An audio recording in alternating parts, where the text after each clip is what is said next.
Okay, we're just a couple minutes after the hour, so I think we'll go ahead and get rolling here. So thanks for coming on to How to Start an Online Coaching Business.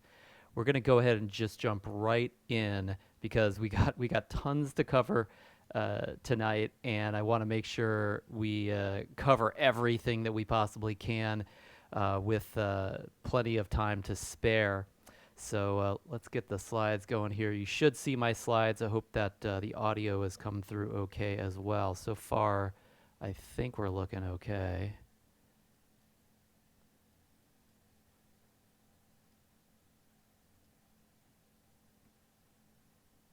Yeah, we should be fine. All right. So here's what we're going to cover tonight. First of all, we're going to cover how to get clients without certification. This is a major question that many of our students ask us because when almost every coach gets started, they're not yet certified. So we're going to cover that. We're also, of course, as I promised, going to cover how to get your first paid clients fast, how to make it feel natural for you. I actually am going to share for the first time ever, I was working on this today, some data that we've assembled over a decade plus from our Quick Start boot camps where our students are getting their first paid clients and how it went and exactly how they did it as well. So I'm really excited to share that with you. We're also going to cover how to connect your passion and what you do best into a profitable niche, product line, and coaching service. Connecting what you want to do, how you want to coach, the kind of coach you want to be, the clients you'd love to connect with, and actually creating profitability, creating a successful coaching service. You know, that is it's like the holy grail for most coaches. I mean, anybody could go out and get a paying client depending on what your niche you're in and depending on what you do for them. But not everybody can plug into exactly the kind of work that you are going to be most passionate about doing ongoingly, that you're really willing to do forever, and have that be profitable. So we're going to talk about that as well. And then finally, we're also going to cover getting started. This is, in my experience and what I've seen with our clients, the most challenging part of the coaching business, just getting the ball rolling. And then we'll also talk about Master Coach University a little bit. How does it work? What's included? How to apply? Our spring semester has begun, but our most advanced courses are just getting started next week. And so I'm going to give you some details on what being a part of Master Coach University looks like. At the end, I'll tell you how to get the slides from tonight and also the full video recording of this webinar, assuming, and make sure that our technical aspects are working okay, assuming that one of these recordings actually comes through. You never know with technology nowadays, but so far so good. And also I want to really just acknowledge you for being here live because, you know, we had over 500 registered. You actually showed up. And so I just really acknowledge you for that because, you know, there are so many distractions in our society today, so many things that we can do just for us. And when you are willing to put some time and energy into really learning about something that makes a difference for the world, something that is not just about you, although you're a part of that, it really just shows a level of generosity, courage, and willingness on your part to step into a world that not a lot of people are that interested in, which is just really giving and making a difference and serving. You know, that is, in my opinion, you know, a real hero, somebody that serves something greater than themselves. So I really appreciate you being here, and I won't betray your trust for spending the time with me tonight. So that said, a little bit about me. If you don't know, I live in Florida. That's not my house. That's just me on vacation with my family. And I've worked just in coaching as my sole profession over the last 22 years. Started in 2000 working for the big guy, Tony Robbins. And these are some of our clients since then, since I left working exclusively with Tony. We've worked with some of the largest companies, really the largest organizations on the planet, at least as measured by revenue. And so I'm going to share what I've learned over the last 2 decades on these subjects tonight. So let's just go ahead and jump right in. How do you get clients without certification? And by the way, this is something that's a must. If you've ever watched the video that I've shared at times, it's public on our YouTube channel, where I interviewed the vice executive director. Can't remember exactly what they called him, but he's kind of like the second fiddle to the executive director at ICF. I asked him this question about coaching without certification, and he says, yeah, go for it. You actually need to. ICF, which are kind of a world governing body for the standard setter for coaching at this time, the best we got in the world, they actually expect you to do this because they won't credential you without you getting plenty of not just coaching hours under your belt, but paid coaching hours for that matter as well. So this is actually absolutely required and expected from the coaching world. So let's talk about it. The first challenge I see with this is that there's so many educational organizations, including big schools nowadays, that are getting in on the action that have just become certification factories. Like they give you a textbook, they teach you some lessons, and then they pump out a certificate, and they really don't put you in a position where you can really do this for a living. These courses, especially the ones in higher education with the colleges nowadays, will cost you probably at this point more than $20,000. When I looked at this closely years ago when we put this together, it was about $5,000 to $20,000. And again, I would say or more at this point. And then it doesn't really generate clients for you just to have a certification. And so can you do this without a certification, without that kind of expense, without that kind of without the need to generate a certificate from one of these certificate factories? And the answer is yes. I think I kind of shared that just a second ago.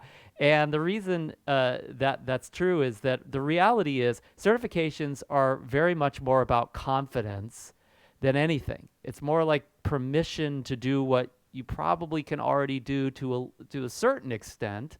And hopefully, obviously, you're getting trained and you're learning some things on your way to a certificate. That's much more valuable usually than the certificate of itself. But confidence doesn't come from a certificate. We see so many students, our own students. I mean, we do offer certifications, and we're going to talk about some of those tonight. Who they're so excited about getting their certification. They get their certification, and then nothing really changes in terms of how they show up as a coach. It doesn't really equal confidence. We could just see that. Now, there are some coaches who it's a self-fulfilling prophecy. Hey, when I'm certified, I'm going to be confident. And because they tell themselves that so often, as soon as they get a certificate, they're pretty excited about it. They're ready to roll. And they get the confidence, but it's not really coming from the certificate. It's coming from the mindset that they created around the certificate as a trigger. Hope that makes sense. So confidence is really just a state of mind. And you have an influence over your state of mind. You can change your state of mind, actually. This is not something that just falls out of the sky. We have the ability, and most coaches actually know this because they've grown up in a world of personal growth. They've usually been educated at some level around the capacity that we have to actually initiate and generate and create our own being, right? So there's a lot of ways to do this. We're not going to get into that technology tonight so much unless it comes up in the coaching sessions that I offer you. But it really is. Confidence comes from your own state of mind, not from a certificate. Now, credibility is the other reason why people want to get a certification. And there's a lot of ways to get credibility, for that matter. You don't just get it from a certificate. It could come from a certificate, but a lot of times, if you're just someone who can get results, you could prove your credibility with results. You can demonstrate something that shows that you're credible. Social proof, this is the most classical kind of marketing form of credibility, which is that you've made a difference for people and they give testimonials. They speak to how great a coach you really are. word of mouth, referrals. That generates credibility usually more powerfully than just a certificate. Now, being in a position of authority, obviously not everybody's in that position, but if you have a certain trappings that show authority, well then, that's actually a connection to credibility. We look up to authorities just naturally by default in the world. And so authority plays into credibility. We're going to talk about this a little bit later, but when you can give a free sample of what you do, and it's effective, again, proving it with results, demonstrating what you could do for somebody, that's way more credibility than most certificates will generate for you, for most of your clients at least. And then finally, all of this leads to evidence. That's really what your potential client is looking for you to be credible as to why they should work with you, why you're a good coach, why you're the right choice for them. They're just looking for evidence. What's the evidence that, I should be hiring you, that I should enroll in your coaching programs versus somebody else's versus nothing, right? So you just need to find ways to provide that evidence. These are several of them, and certificates can be a form of evidence, but they're not the most powerful form of evidence. So one of our students, one of our better known students, got his start as a coach with us over a decade ago. This is before Hal wrote his best-selling book, The Miracle Morning, and he's written 20 other versions of that at this point, or co-wrote them with other co-authors. Kind of the modern chicken soup for the soul author. And Hal, when he came to me, he understood selling. He was a very inspiring individual already, and he was a decent business person, but he just didn't know coaching that well. So we taught him coaching, we showed him the business model, and as a result, he already knew, how would I put this? He already had the confidence, right? And because of being who he really naturally was, he was already fairly credible, because people inspired by him. And so as a result of the combination of what we taught him in the terms of the business model, in terms of the coaching skills that he learned through us, and then secondly, what he already naturally brought to the table in terms of confidence and credibility, he generated hundreds of thousands of customers. He's a highly sought after keynote speaker. People like Robert Kiyosaki swear by his content and his material, and he's one of the better known kind of personal growth gurus of today, at least of his generation. Now, we didn't make him into that, but when he learned what he needed from us, he combined that with his already existing confidence and credibility, and then built from there more of that, and it snowballed. This is not rocket science, but you've got to bring some of these things to the table. And one way to do it is, of course, a certificate, but it's definitely not the only way to get clients and to generate business, and ultimately then to build your practice up to the point where you can go pursue like an ICF credential if that's what you want to do. So let's actually talk about that. One shortcut to credibility is, of course, generating a level of certification, a diploma, a graduation from some accredited institution in the world of coaching, such that you can show that. You can show that on your website. You can put that in your email signature. You can hang it on your wall. There's different ways to display that you have the credibility and the skill set and the authority to work with somebody, to really be an amazing coach. And so we have partnered with ICF under the ACSTH accreditation, approved coach-specific training hours, to provide certificates that have that emblem on it, and that can build up to 160 coach training hours so that you can go pursue your ICF credential if that's something that you are going to need or that's going to be really important to you. But just understand, it's only one way to skin that cat. This kind of certificate provides a level of authority because they are the authority in the coaching world. It provides a level of evidence, there's no doubt. And there are a lot of different ways that people do this in various professions. Like authority is generated a lot of times by a title. Like I'm the mayor, I'm an attorney, I'm a detective, I'm a pediatrician, I'm a doctor. And also people will generate authority via like just how they dress, the optics or what kind of car they drive, socioeconomic levels. There's all sorts of different ways that people demonstrate credibility and demonstrate authority.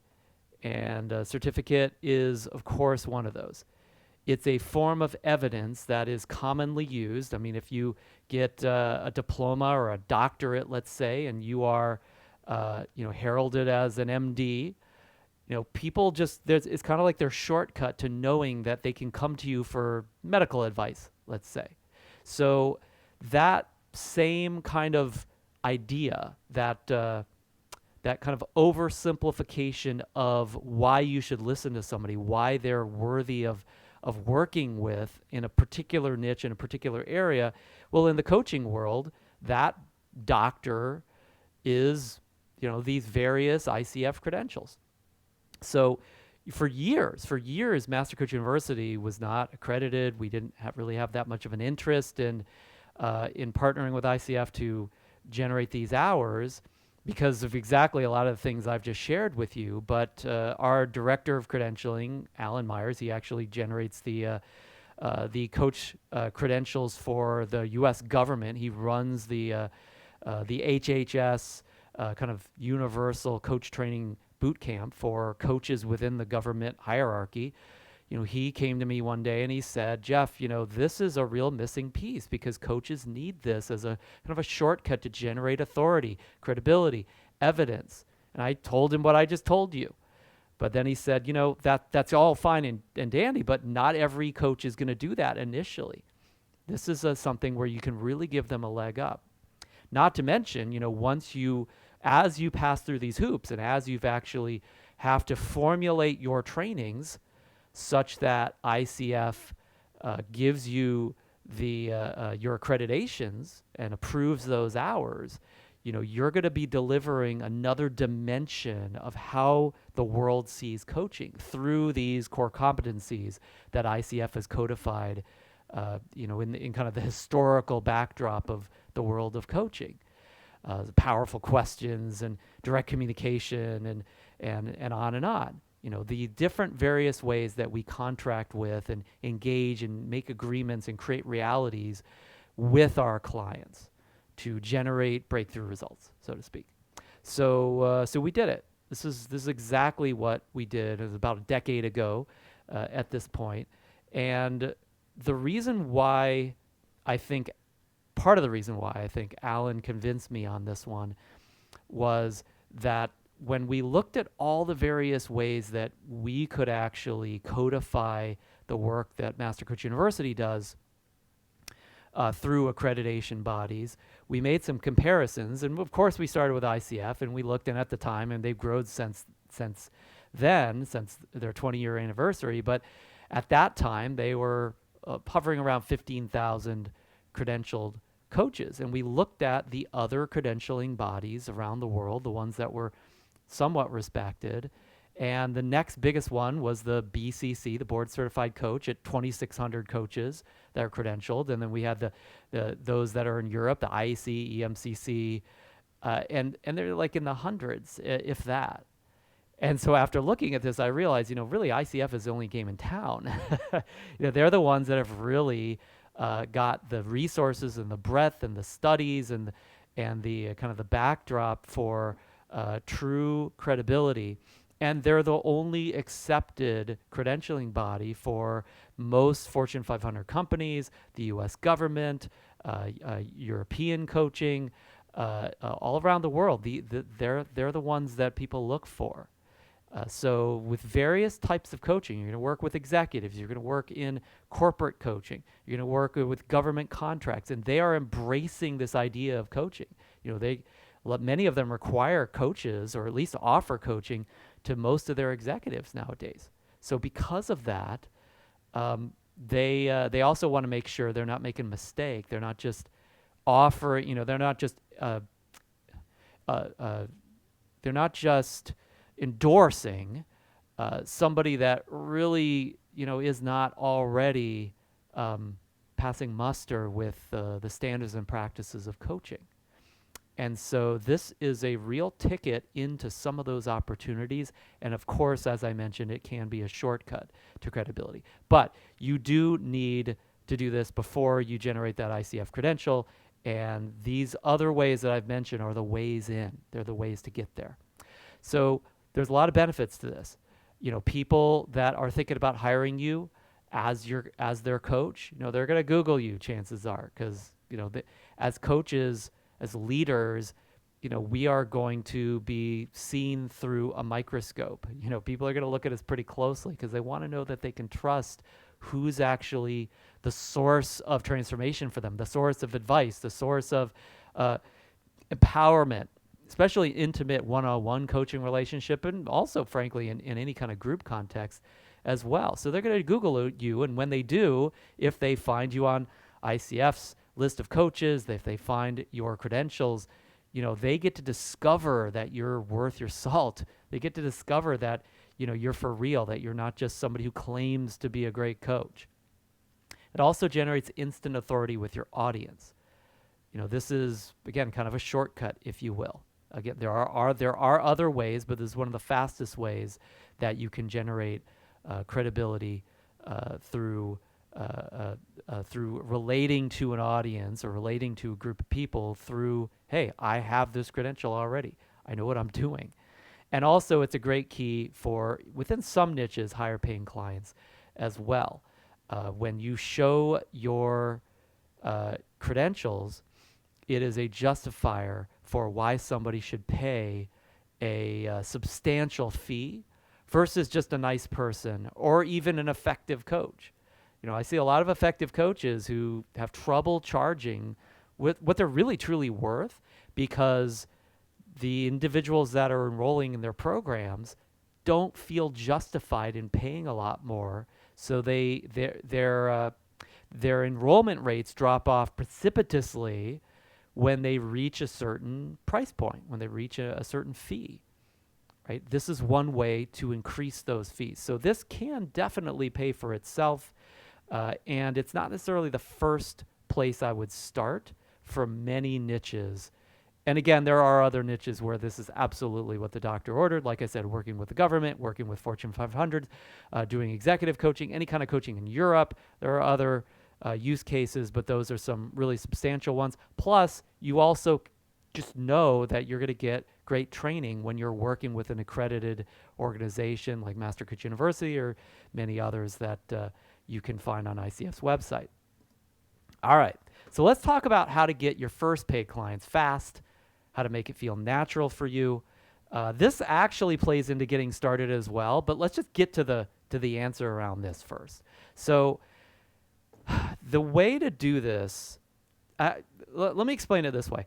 Years ago, this is like 15 years ago now, I was at the mall with my girlfriend at the time, and we were just didn't have really an agenda. I think we were going to go to a movie maybe, but we had nothing to do on the weekend, and we were just, wasting time basically at the mall. And so, it's one of these outside malls where there's a lot of room, there's fountains and trees, and it's kind of just a pretty place, and we get to go ogle the scenery, the eye candy. And so we're walking by this storefront called Rocky Mountain Chocolate Factory.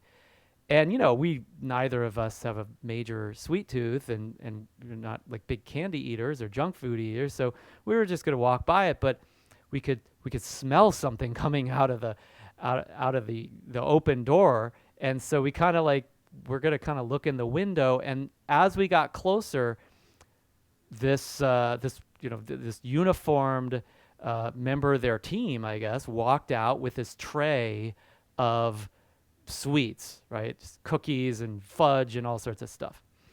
And they just standing there, and they have this sign that says free samples. And so we're within, I don't know, maybe 20 meters of this person or the door at this point. So we saw this person and we look at each other like, hey, free stuff. Let's go look, at least take a look and see what their free samples are.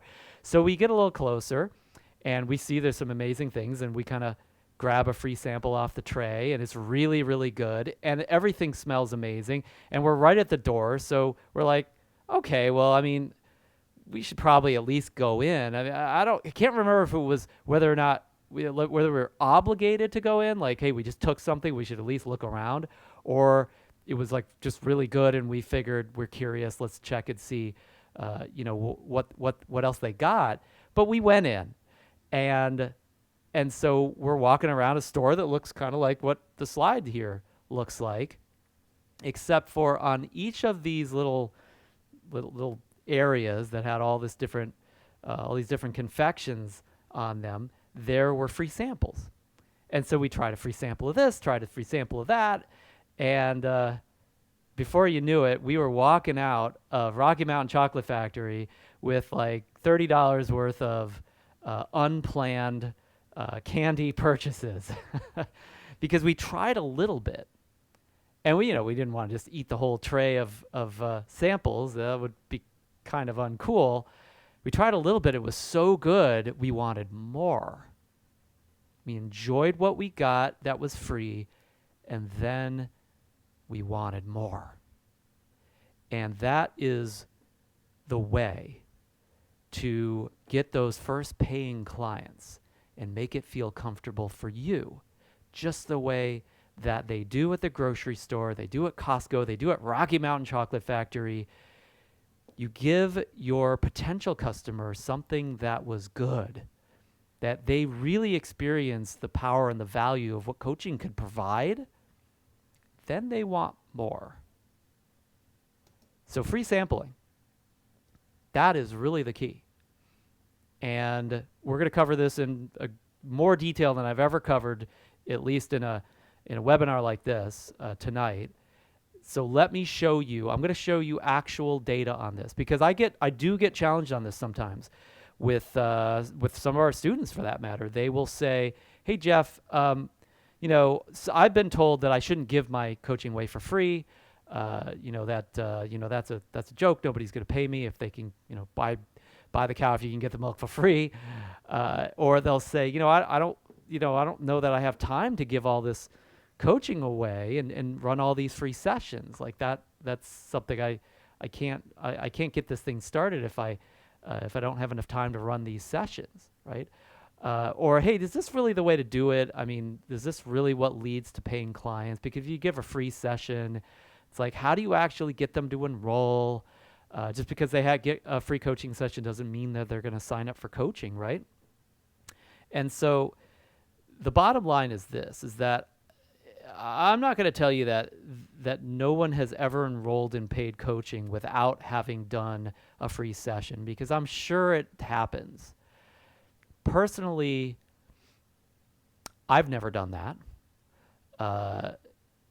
I've never seen our students do that. And at the same time, I'm sure there's an exception or two. There's a few exceptions that prove that rule. But I will tell you what I do see all the time. When we work with brand new coaches, we run what's called the Quick Start Bootcamp. We just finished our last Quick Start Bootcamp. I'm really proud of this group. They generated over 25 new paying clients in 30 days. And we only had I think it was 12 coaches that are really playing full out. We had a bunch more in the program, but sometimes people sign up for something and they just don't really show up. They just kind of bought it, and then they maybe watch a couple videos and they don't do anything. We had 11 coaches that were playing full out. They got, between each other, they got 25 new paying clients. And this, we graph their results. They report every week, this is what we did, this is how many new clients we got, because we know, hey, we measure it, it expands, right? If you want to manage something, what you measure gets managed. It actually expands. More people focus on it, and they actually do more of it. So we really want to empower our students to do this. So anyway, here's the graph. Shows about 26, 27 new paying clients. But there's another thing that we measure. We measure this every week for 4 weeks, and that's the amount of free sessions that are set. And in this same boot camp, 30 days, these same 11 coaches ran almost 75 free sessions. I think it was like 73, 74 free sessions. So this is what we see every single boot camp. So you could say, wow, it's really impressive that, almost basically the average coach in that boot camp got, over a 30-day period, brand new coaches. Every one of them got 2 or 3 new paying clients, but they set a bunch of free sessions as well. And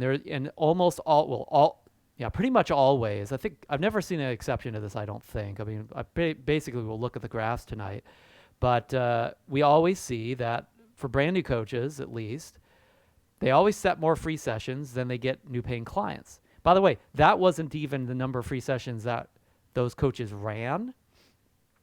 It was just the sessions that they set, like they scheduled with potential clients. Some people don't show up for their free sessions, right? So it's probably more like 50 that actually got ran, or maybe even less. So they enrolled tons of clients out of those free sessions. Now we teach them how to handle that, things to say, ways to powerfully enroll new clients. Obviously, they were learning coaching, so they were making those sessions pretty valuable as well. So it's not just run a bunch of free sessions. But this is a relationship, and that relationship, that plays out over every single boot camp that we have ever run. I look back today. I just put this slide together today. I look back today over the last decade, pretty much decade of boot camps, because every single boot camp, once or twice a year that we run these boot camps, we run the statistics on different activities, different achievements, so to speak, that really are a sign of a successful coaching business, a sign that you're got your business started, that you're actually in business, right? Because the whole promise of the boot camp is get your business started. And these are just some of the graphs. I mean, I don't have enough room on the slide to put all of them up, but you could see this similar relationship. Like here, this first one, upper left, that first team, because we put them in teams of like 10 or 15 coaches. They ran 60 free sessions. They got about, 16, 17 new paying clients. The other team ran 40 free sessions, and they got about the same amount of paying clients, right? So notice that there was always more free sessions than new clients. Next one, going left to right, this team on the left side of this one ran a little over 20 free sessions. They got, 5, 6 paying clients. So again, a little bit less on the free sessions, but also less new paying clients as well. And you can also see these guys, they ran almost 30 free sessions. They got a few less paying clients, because the fact is that some coaches, when they run a free session, they don't enroll as many clients from their free sessions as another coach might. So these different teams, the results vary in terms of the conversion rate. So, like I might enroll more than 50% of the free sessions that I run. Our students, they might vary between 10 and 45% of the sessions that they run, because they're brand new, right? These are brand new coaches. But we always see that whether it's a little bit more or a little bit less, free sessions lead to new paying clients. And it's a natural process. This is not like a sales call. This is a real coaching session that we're running here. It's not just some way to manipulate somebody to, sign up for something, be some salesperson. Nothing wrong with it. I don't want to shoot down any salespeople here, but that's not what this is about. It's about coaching. And yes, there's an enrollment that's got to happen there. So if we go down to the bottom row, here we had 75 free sessions for the Ultimate Achievers group, and they looks like they got about 7 or 8 new paying clients. And then this is an insane number. This particular team, the Quantum Leap team, in that particular boot camp, ran 100 free sessions during the boot camp. And they got about 10% of those, I think it was like 9 or 10, that turned into new paying clients, right? So we could still see that relationship is there. And then finally, over on the right-hand side of the bottom, there was a little under 50 free sessions, about 10 new paying clients. And then we had almost 100 free sessions there, about 80, 85 free sessions. And they got about 12, 13, maybe more, maybe 15 new paying clients. So it just always, this is just always the way it works out. Now, sometimes what happens is a coach will run some free sessions and they'll say, I didn't get any paying clients, Jeff. It didn't work. I proved you wrong. And the truth is that it's not incorrect. It's just sometimes not every free session turns into a paying client. And there's a certain kind of critical mass you got to build up. You can be in a position where you just didn't do enough, right? You can't leave tonight or today or whatever time you're watching this and then say, I'm running a free session. You run one free session and then you didn't get a paying client and say, yep, doesn't work, right? You got to get some numbers under your belt, right? It's a business. It's a little bit of a numbers game to some extent. So with, you look at the Kick-Ass Coaches team, they ran almost 40 free sessions and they got almost 10 new paying clients. But the Red Hots weren't so red hot. They ran only, 15, maybe 16, 17 free sessions between them.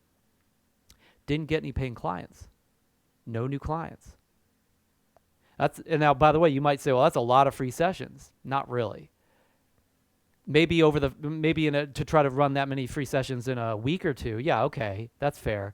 But over a period of months, you should be able to run quite a few free sessions over time, right?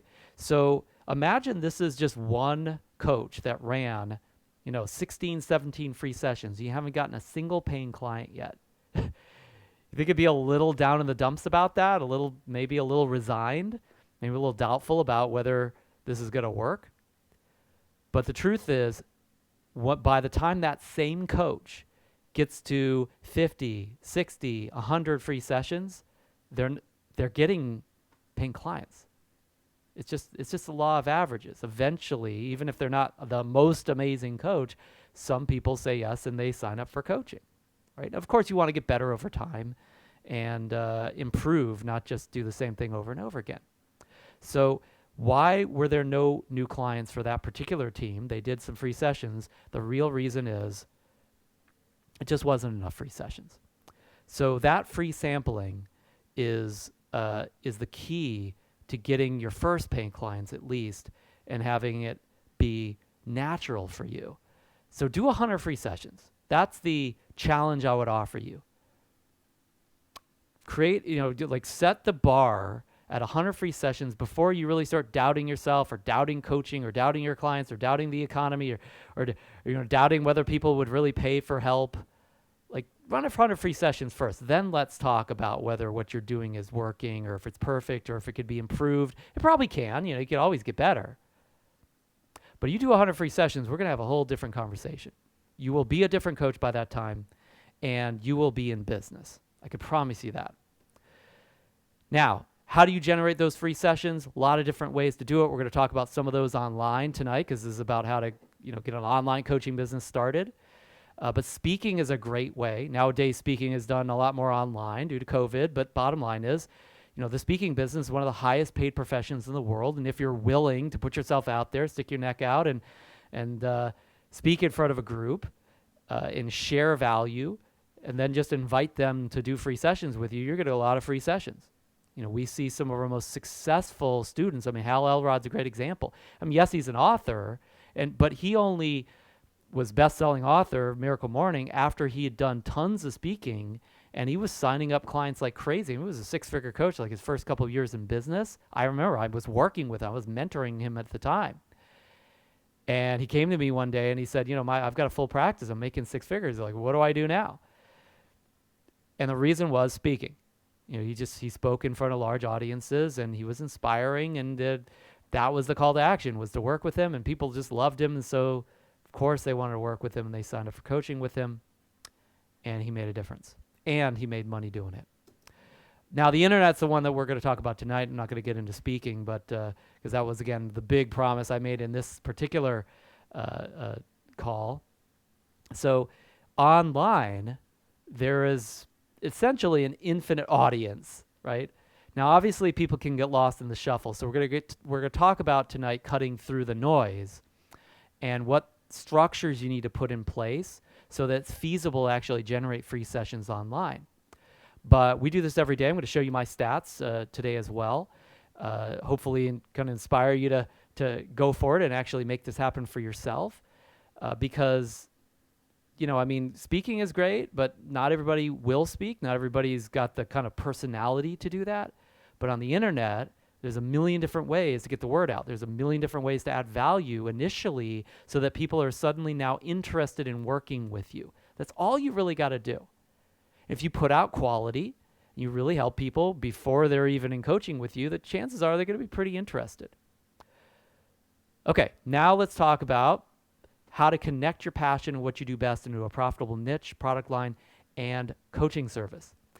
So we talked about this at the beginning. Like it can be a real challenge to go from what you love and what you're inspired to do and what you're really a genius at, what you would just do in your sleep or do for free, and then actually make that your job, make that your business, make that like your career. It sounds like it's a dream to do it. And I can understand why, because bottom line is, yes, there are some ways that you can immediately make money in the coaching world, but many of those ways are not ones that you may be the most inspired to do. And so if you want to find something that's going to connect for you, it's a little bit taller order than just, going through some motions to run a coaching business. Anybody can do well in the coaching business if they just do a good job with the business. And the business ain't rocket science. I mean, it takes some work, but that may not be what you're after. That may not be your passion, just coaching just for the sake of doing that. So how do you do this? How do you connect your passion and what you do best into a profitable niche, a profitable product line, and a profitable coaching service? So passions, inspiration, genius, it's kind of like hot air. It's like vapor, right? Sometimes it's this thing that we can talk about with our friends, or we have a kind of a gut inspiration or feeling for, but it's hard to put it into words, and it's much harder to make it real, to actually have it turn into a business or an income or a product for that matter, or a program. So it's really important that you're able to, and you've got to work on this, externalizing that passion. It's something that's kind of inside of you, right? You can't leave it bottled up. You've got to bring it out and externalize that. A lot of ways to do that. You could think about, okay, what my passion, my genius, my abilities, like how might that make a difference for people? Where can I actually put out information about what I'm actually passionate about and actually talk about it in a way where people could hear it in a way that might be actually useful for them? You want to find some utility in your passions. Now, not every passion has utility, right? Not every passion is the most useful thing in the world. So undirected passion that doesn't actually produce a result, it's going to be harder to externalize that. Without making some changes at least. So you may need to look at, okay, well, here's what I'm passionate about. Now, where might that actually make a difference? Where might that be useful? And how do I need to, what's the geometry, or what are the limitations I need to put on my passion? How can I create a vessel to hold that passion? Like, I want to hydrate myself, and so I want the nutrients and the energy that comes with the whatever electrolytes are left in this water, right?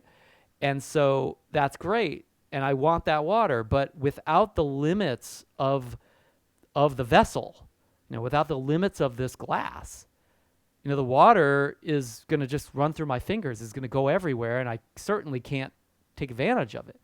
But since I've got it, in this particular form, I can take it in, and it's useful to me. So limits aren't always a bad thing. Limits are required, and passion needs some limitations as well.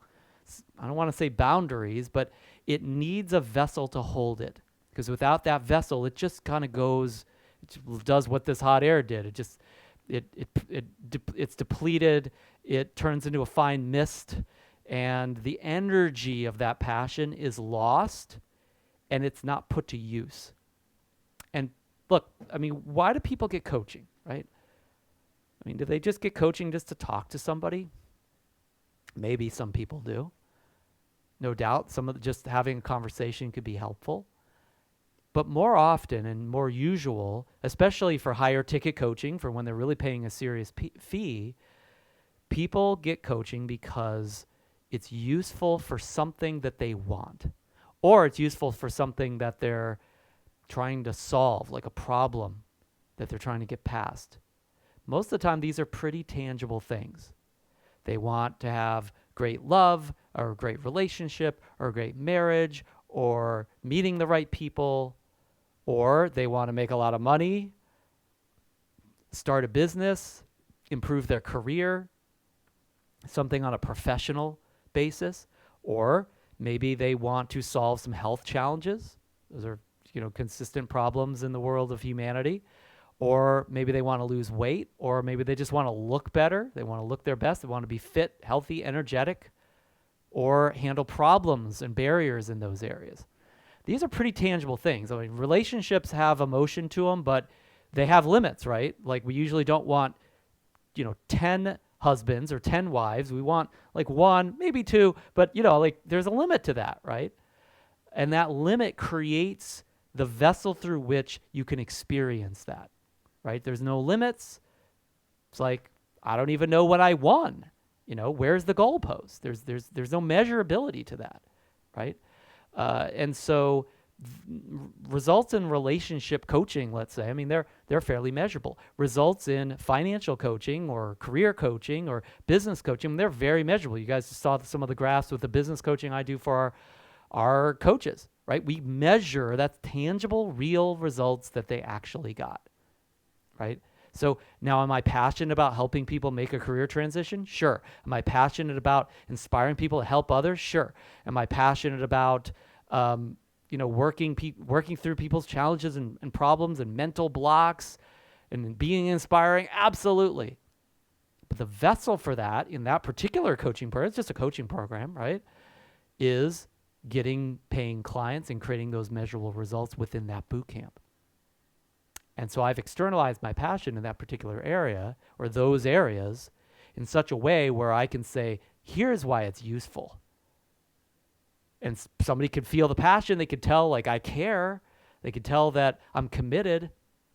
But somebody that's just caring and committed and they don't know where they're going, they don't really have the goal, they're not aligned in your interest in what you want selfishly for yourself or what you selfishly want to handle as a problem or a negative and get away from something that's paining you. It's like, well, I appreciate your passion, but it doesn't really do anything for me, right? So that passion's got to be focused. It's got to be externalized, and it's got to have some measurability, some tangibility, some limitations. Finally, if you look at, again, like the health niche or the beauty niche or the fitness niche, I mean, that's one of the most measurable areas in the world. Like, I could tell if I have more energy or not. I could tell if I've lost weight or not. I could tell if I've got bigger muscles or not. I could tell if my athleticism has improved or not because I could see my times or my weights or whatever. I could tell if I still have a disease or not, right? I mean, this stuff is pretty testable. So you want to find, of course, you got to figure out what your passion is, but I'm assuming you know what that is or have a sense of what they might be. How might you externalize some of those?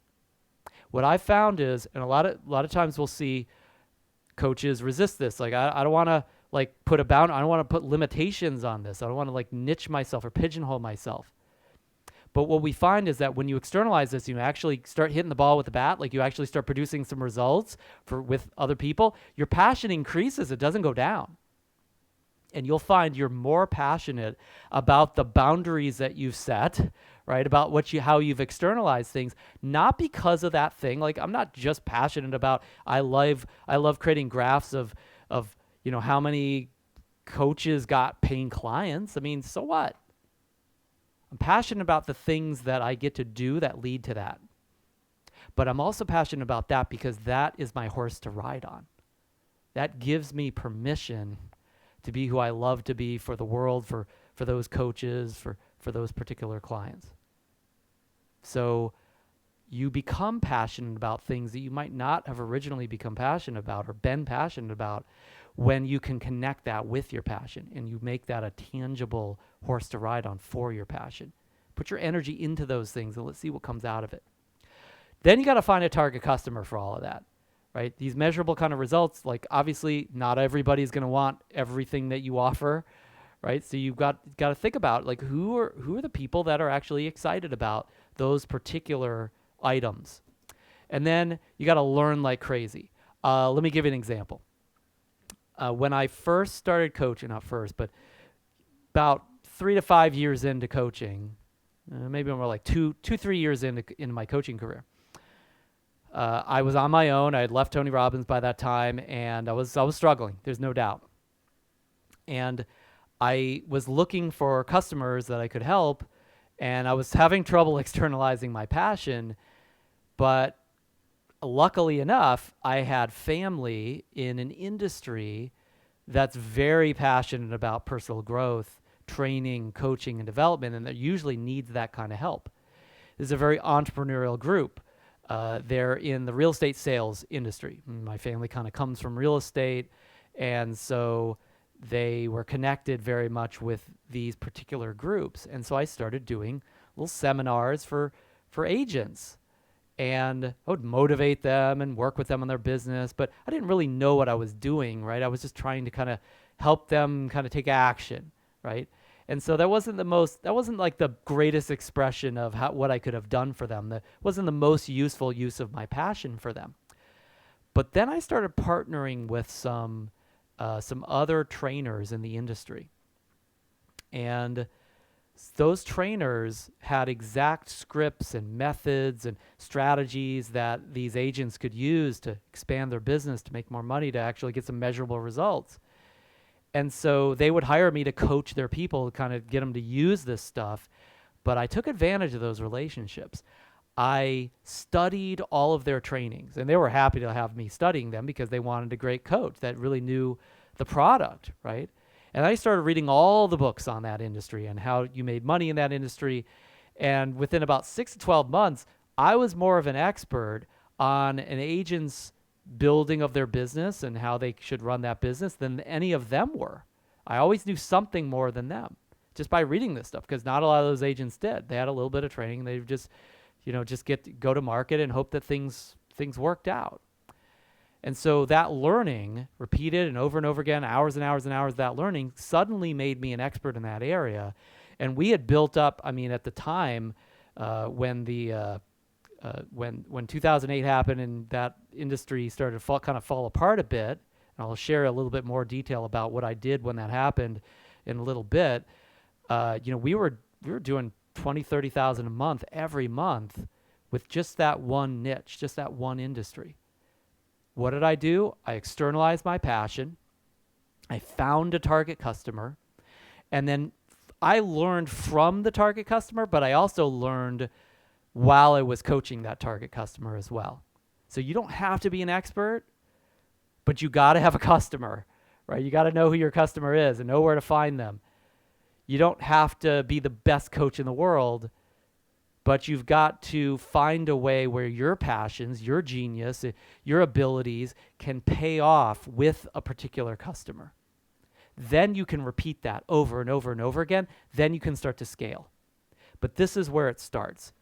Now, one of the things that our students many times have asked, they'll say, Jeff, this is all great, but I'm not really comfortable with taking money for something that I feel so good doing. Like, I feel like they should pay me sometimes, because it's so much fun to like coach people.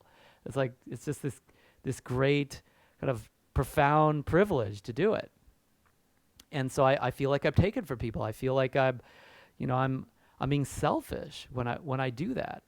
And so I talked to our associate dean, Dr. Colette Corner. Some of you have seen some of Dr. Corner's emails over the past year. And we actually put together kind of a solution for the coaches that we've been working with that really want to get past this sense that they're taking and the discomfort that comes with that. Because if you're passionate about doing something, a lot of times you feel guilty when you really make it profitable. And that's part of the promise I'm giving you here. It's not just like how to turn this into a coaching service, but have it be profitable. If it's going to be profitable, you got to make more than you need. Because if you're making less than you need, that's called starvation. If you're making what you need, there's no profit, right? Profit is excess.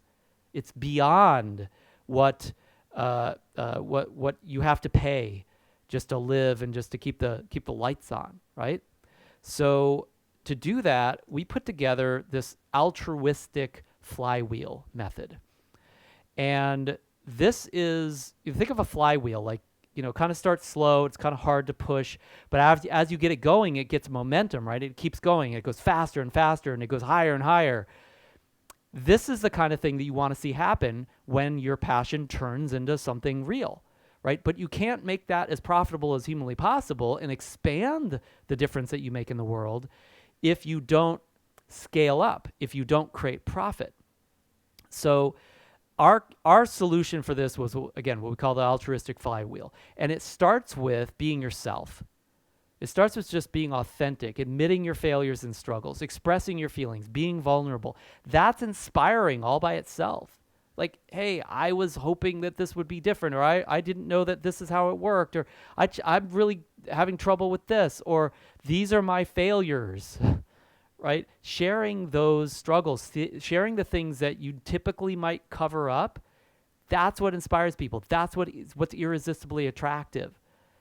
That vulnerability is what actually generates a conversation where people are compelled to be honest back to you, to admit their own struggles sometimes because they feel safe with you all of a sudden. So it starts with authenticity, and then you turn on the empathy, because that's when your clients will start being safe enough or feeling safe enough to share, really be themselves, be authentic with you. And at that point, you start surveying your clients. You ask questions and discover what's really going on with them. You go deep in your discovery sessions.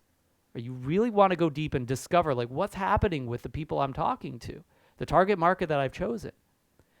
So far, this is pretty generous, right? This is pretty altruistic. We haven't taken anything. All we've done is given and been honest, not an easy thing to do. And then we've been empathetic with our clients.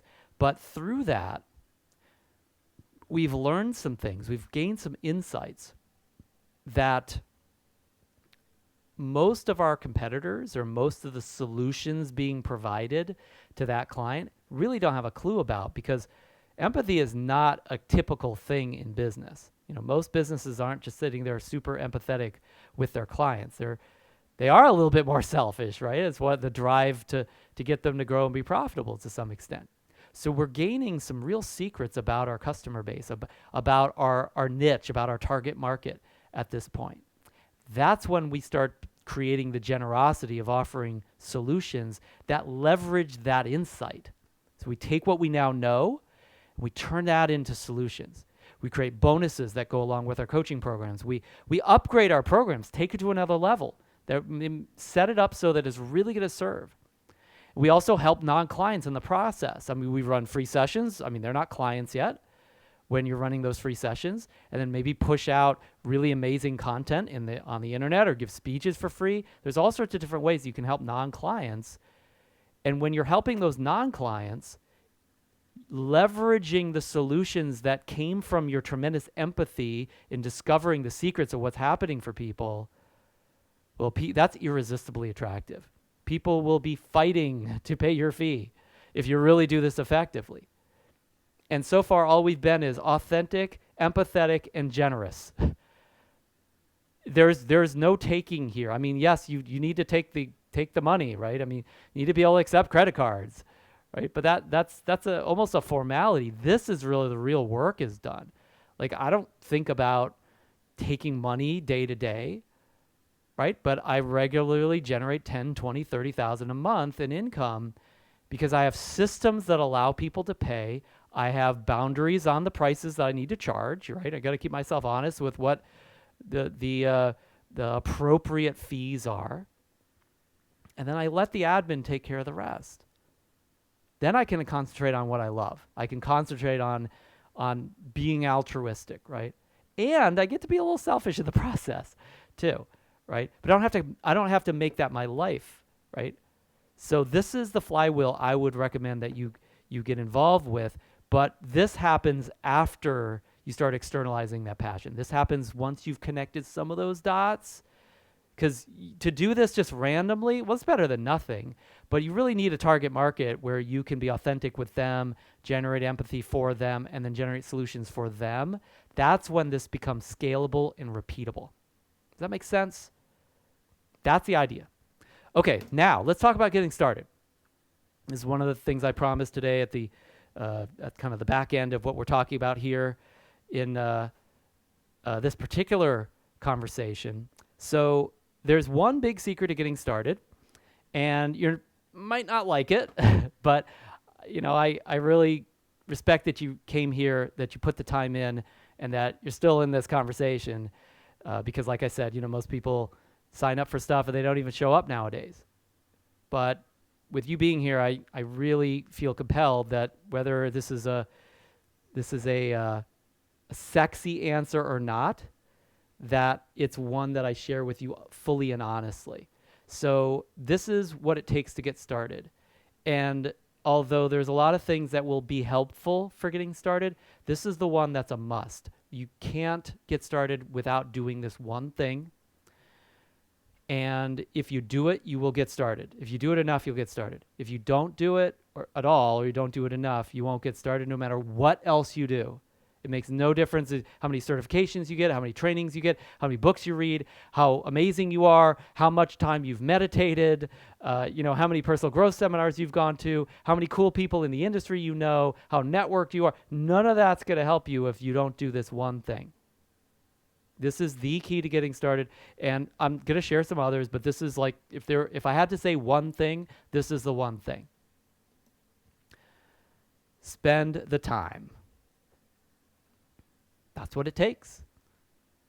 We talked about the boot camp I just finished running. I'm going to show you some more graphs from that in a second. I just love looking at the stats for what these guys do when they spend the time, but that's why we do that boot camp over and over again. When I first started the Quick Start boot camp, I wanted to do the boot camp one time. We were gonna get Q&A during the boot camp. I was gonna answer all the questions, record the answers, and then make it a kind of a passive product, and then just let people get it and watch the videos and learn from that and send them on their way. Not have any live interaction. But when I ran the boot camp, I found that without spending the time with them, they wouldn't actually spend the time to get started, and nobody would get started. And we see this for people that buy the home study courses or read the books, and they kind of learn the things. They never spend the time. Almost never. And so when they don't spend the time, they don't get started, they don't get the result. They don't get the result. They don't achieve the destiny that they probably were meant to do. Not to mention that all of the people that they could have helped are robbed of their gift. That's the cost of not spending the time, is just not getting started. So if you spend the time, you'll get started. If you don't spend the time, you won't. It's just that simple. So let me show you how we know this to be true. And this is a simplification of this. Obviously, this can be more complex, but I'm just trying to make it pretty straightforward today. So you should remember this graph that we just talked about, is that free sessions lead to new clients. It's these free sample sessions. That's really the key to the coaching business. And you might look at this and say, well, that takes time all by itself. It's just, running almost 75 free sessions to generate 25 paying clients. Like, that's probably some time right there. But that's not even the half of it. If you're just thinking that's the time to spend, it's like you're missing it. There's more time to spend than that. And what I didn't tell you and what I didn't share with you, and this just happened last 30 days, we just wrapped up the boot camp. What I didn't show you was that what led to those free sessions being set was something else that we measure. And this other measure that we track is time. Now, in this form, for a brand new coach, we make it super simple. We're not going out there on the internet doing fancy internet marketing. We're not doing fancy speeches. This is not, they can do that, but most of the time we just ask them to just do the simplest thing possible, which we call prospecting, which is literally just spending time talking to people and then asking them if they want to do a free session. Like, that's literally all it is. Okay. So we measure and we ask them to report with, honestly, the time they spent doing what I call prospecting, which is conversations for the intention of setting free sessions. Like, hey, how's it going? What's going on? Hey, I'm a coach now. Do you want to do a free session? That's like the 5-second version. Sometimes that takes an hour, to catch up with somebody and have that conversation, right? But bottom line is it takes time, right? And what we see, or what we saw in this last boot camp, was that, yeah, they set a bunch of free sessions, got a bunch of new clients. I mean, if this was one person that set 75 free sessions, got 25 new clients, they filled their practice. I mean, their work is done almost, other than replacing clients for whatever attrition they have. But what we didn't talk about yet was, yeah, that's 100 prospecting hours that they spent. That's what it looks like to get started. You spent 100 hours talking to people, setting free sessions. This is going to happen for you too, chances are, if you're any kind of coach at all. And if you're not, you're probably going to become that coach through spending the time, right? Just time in the saddle, ultimately. So this is not an exception. It's without exception that with every boot camp I've ever run, and we're just talking about getting started right now, over the last decade, every single cohort that we've worked with, when we run these stats, always run pretty much more prospecting hours than they set free sessions. So each hour they prospect, they set less than one free session. Prospect 2 hours, maybe they get one free session, something like that. And they always get less new paying clients than the number of free sessions they set. So spending the time is what led to all this. That's the first domino. Free sessions, yes, there's lots of ways to set them, but it takes time to set them. And we just oversimplify that in the boot camp. So it's something that every coach, no matter how kind of simplistic their understanding of business and marketing and sales and all that kind of stuff is, promotion, they could do this.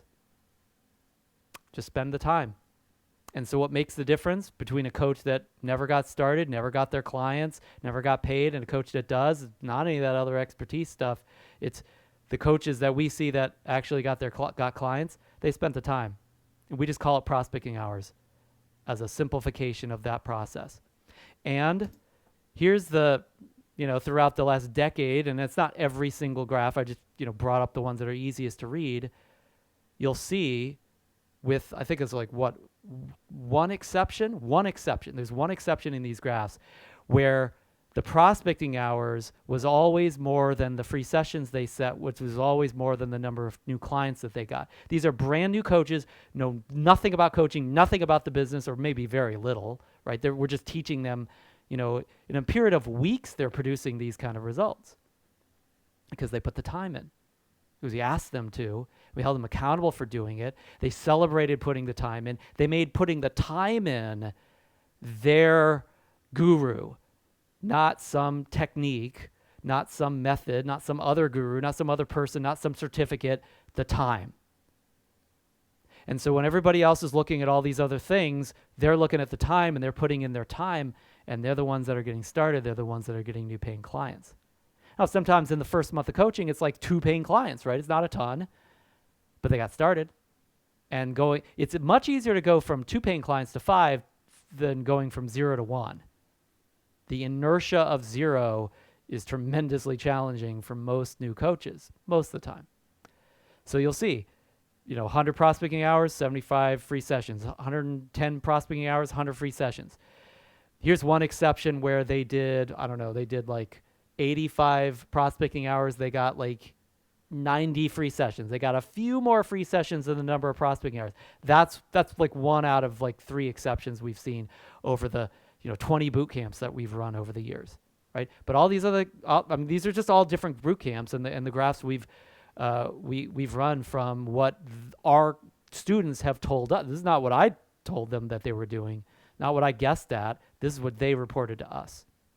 Now, you might notice this one in the lower right-hand corner. This is another exception.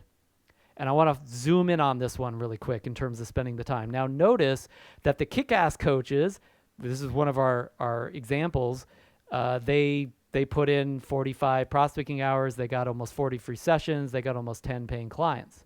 Great. That's awesome. They did enough, right? They put enough time in, got enough free sessions, got some paying clients.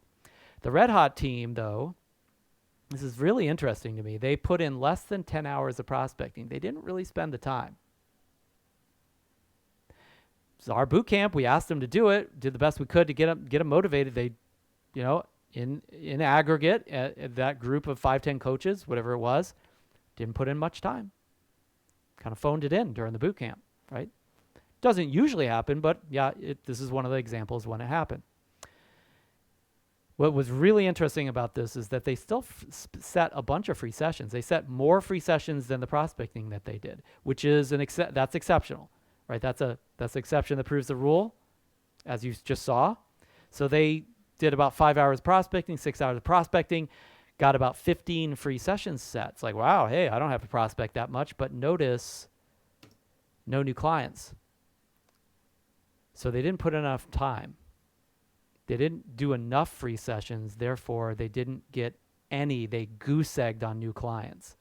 And again, this is the place you don't want to be. You don't want to spend a little time and dip your toe into water, because this is the kind of disappointment that comes with this, right? You did some work. You're like, okay, I'm looking for some results. You're kind of anxious and hopeful and worried and like, is it going to be okay? Am I any good? And it's like, oh, I got a 0. Now it's more demoralizing. Now it's like, well, now I got proof it doesn't work.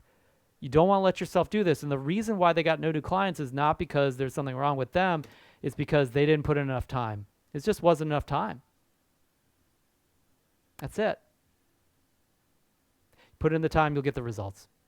The only coaches that I've known that have had any kind of training whatsoever that didn't get started in their business and ultimately didn't grow their business to the level that they really hoped for and desired, there were the ones that weren't doing the work. It's just that simple. This is a business just like any other. I mean, it's different from a lot of other businesses in a lot of ways, obviously, right? But it's still business. And so if you're passionate about doing the coaching, get passionate about putting in the time, get passionate about doing the business, because that's what leads to you getting to live your passion. That's what leads to that.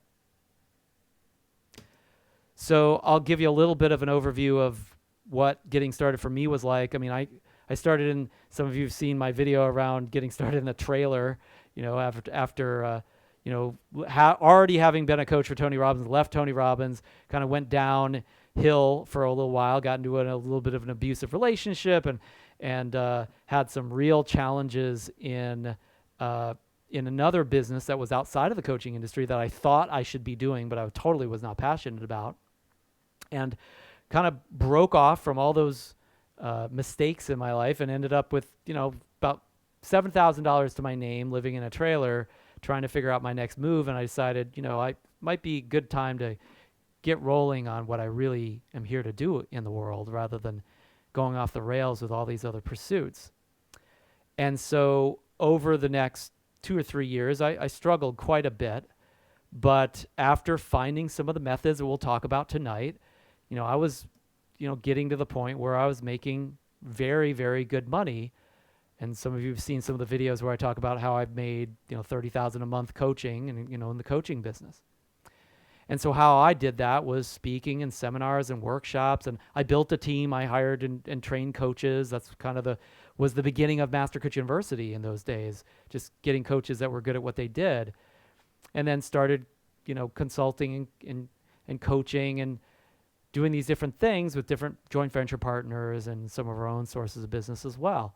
So we built out a really amazing book of business, and I started to live a little more high on the hog when 2008 happened. And I realized my entire business was based upon, not the entire business, about 3/4 of my business was based upon an industry that was in a bubble.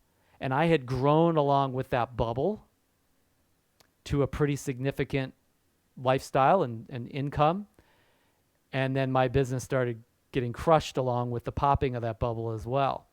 And so I found myself pretty much broke, tens of thousands of dollars in debt because I was outstripping my resources and overspending because I wasn't agile enough to shift on the fly when the market went to heck.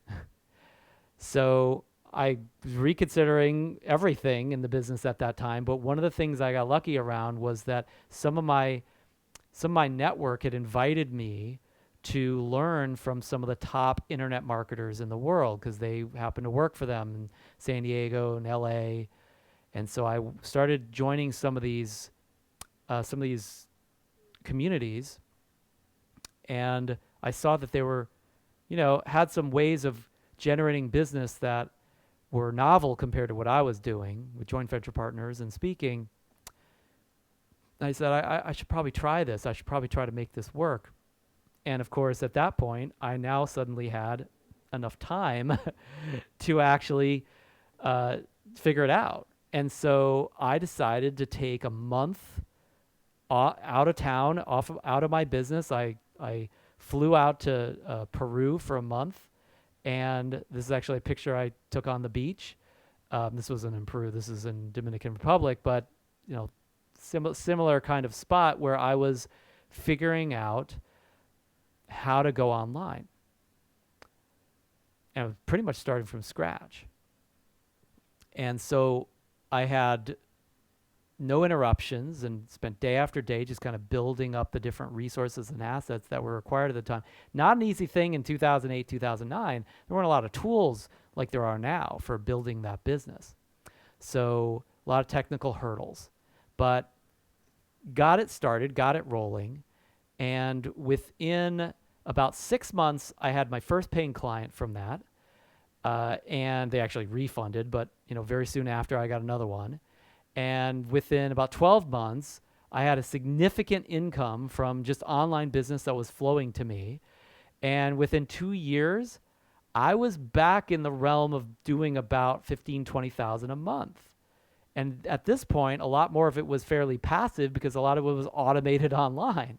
It was really making a difference for people without anywhere near as much work and chasing after clients the way I was prior to that with the other models, the older models.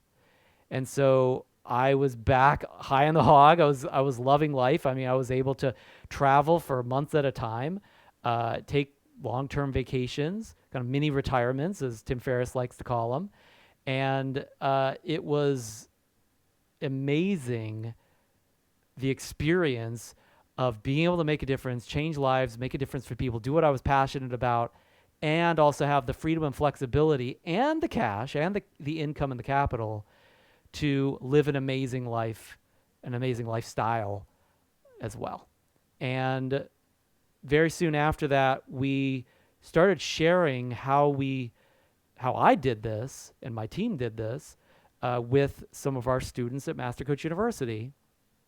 And this is what happened when they used those same strategies. First thing that we found, this was actually fairly early on, this is 2012, the New York Times was looking for young coaches because they wanted to show how people who hadn't lived much life experience yet were actually coaching and how hypocritical it was. And they were trying to show them as kind of failures and that they weren't very successful.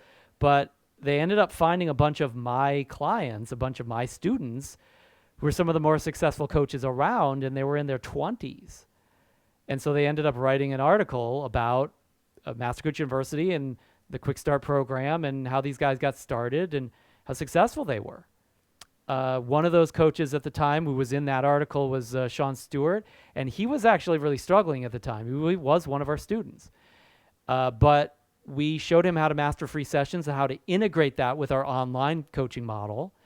And he started out as a screenwriter. He was not a coach. He was just inspired to do it.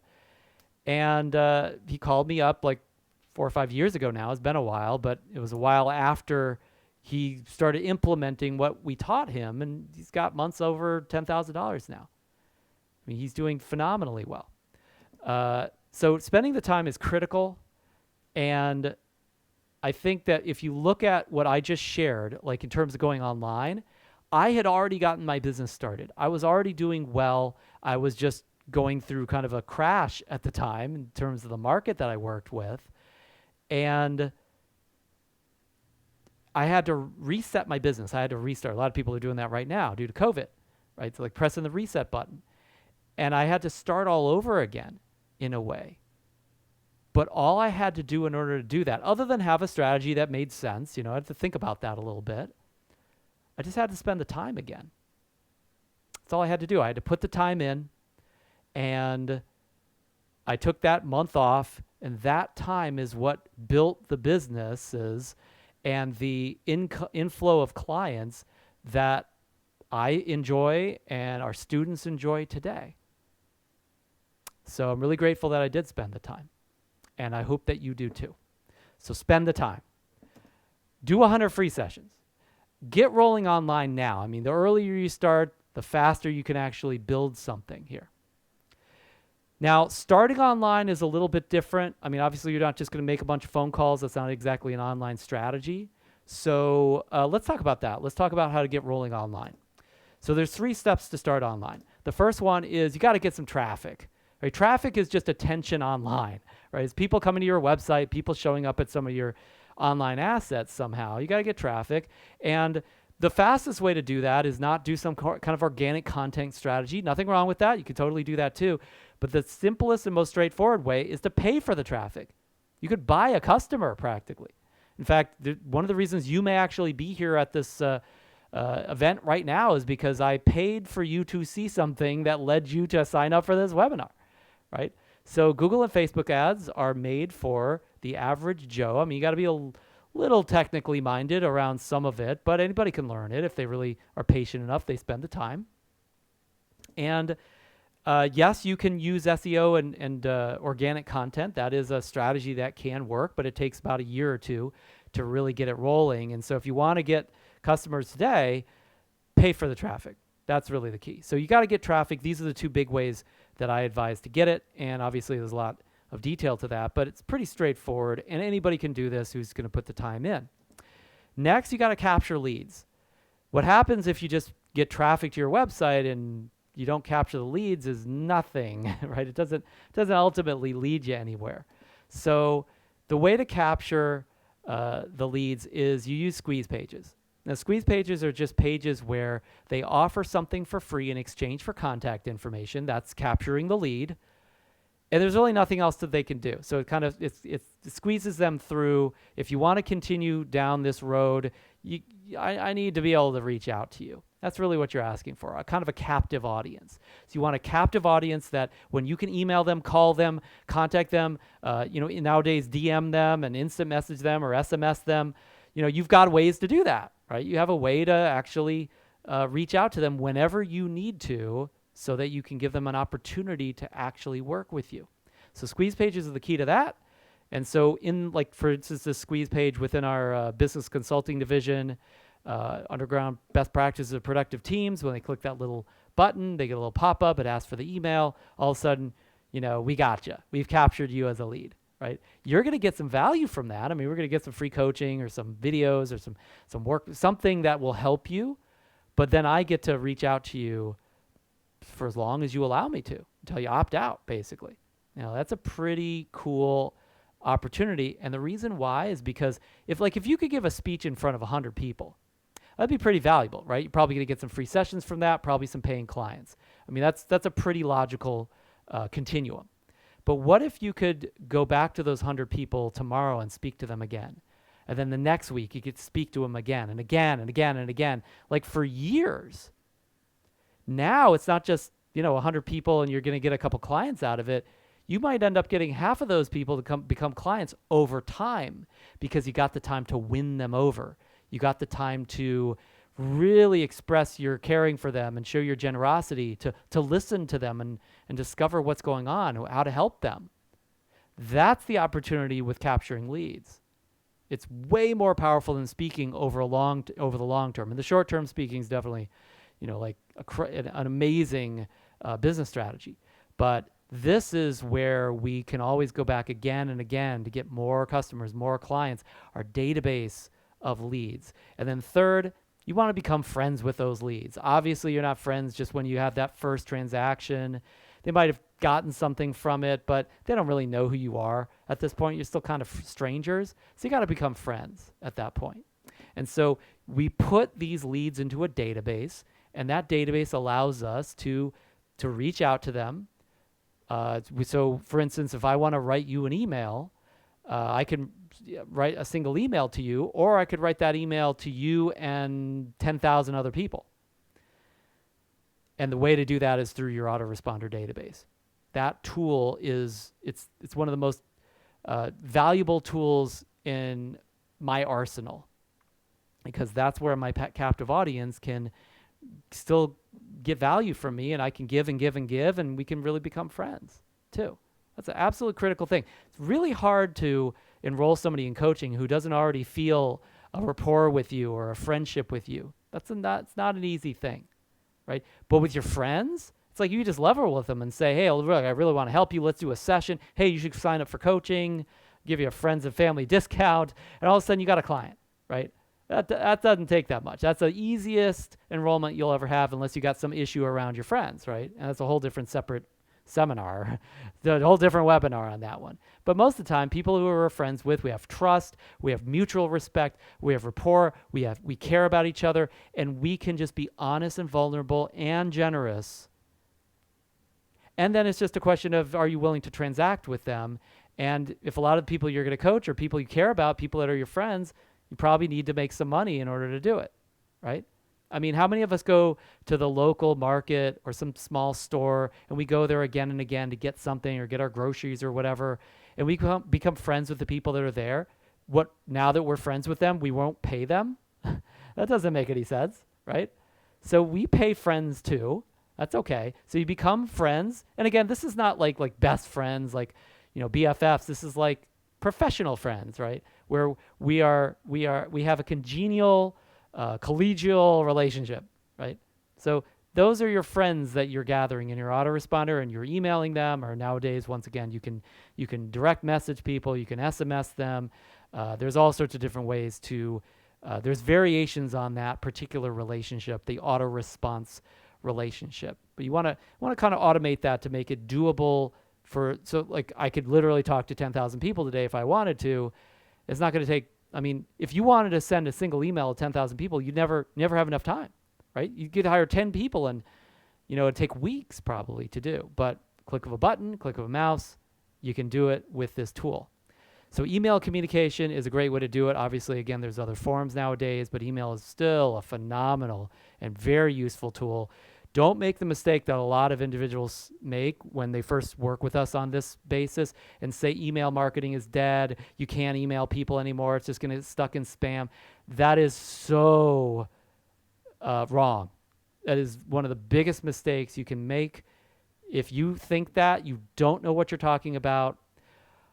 And if somebody tells you that, even if they're like an expert, they are selling you something. That is just not true. And I understand there's other ways to do this, and they're very similar forms of communication that are reflect from email, or very similar to email, that you can leverage nowadays if that's your particular target market.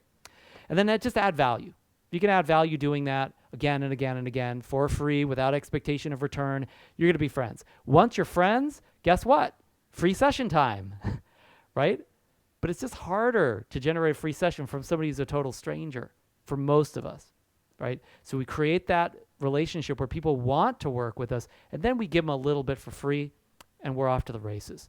So if I was to simplify this to the greatest level, and we're to kind of like zoom out here and just look at, great, now we know how to get started. We know what the nuts and bolts are, the basics here. And we understand like how to connect the dots with these things, how to get started. Yeah, but I don't know what I'm doing. I don't necessarily have the skills for all of this. So I'm going to share with you the 2 skills to learn so that you could be very successful in an online coaching business.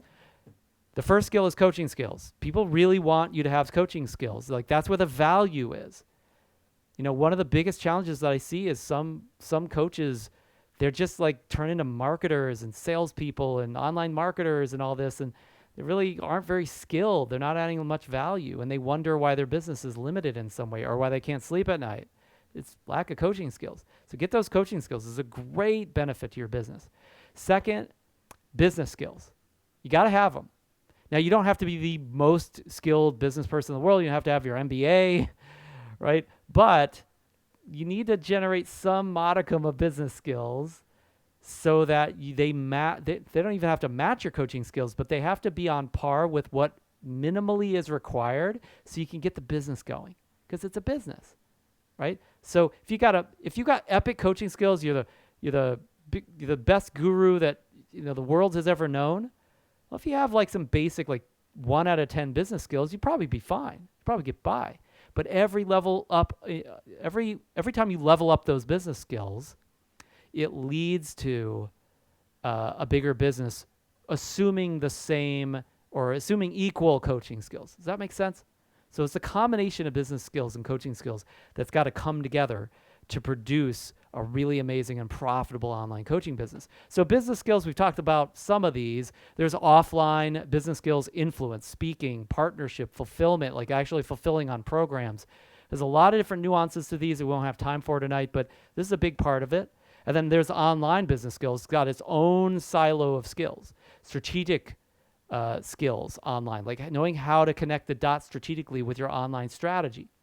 Creative skills, like how do I put together this ad? How do I write the copy for it? How do I design the graphics and the imagery?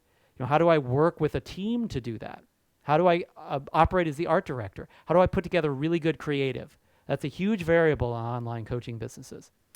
Messaging online obviously is huge. Obviously is important offline as well. And then finally, technology. If you are technically inept, you can't run an online coaching business, right? Now, does that mean that if you're technically inept right now, that you'll never be able to go online? No, it doesn't mean that. It just means spend the time, get some technology skills, right?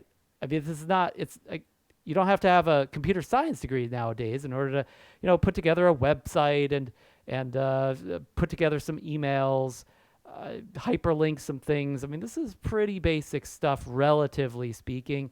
Anyone with almost any level of technical ability, if you're willing to actually do the work, should be okay online, but you do need to generate some of those skills. Now, on a coaching skills level, we've talked about this a little bit, but I want to elaborate.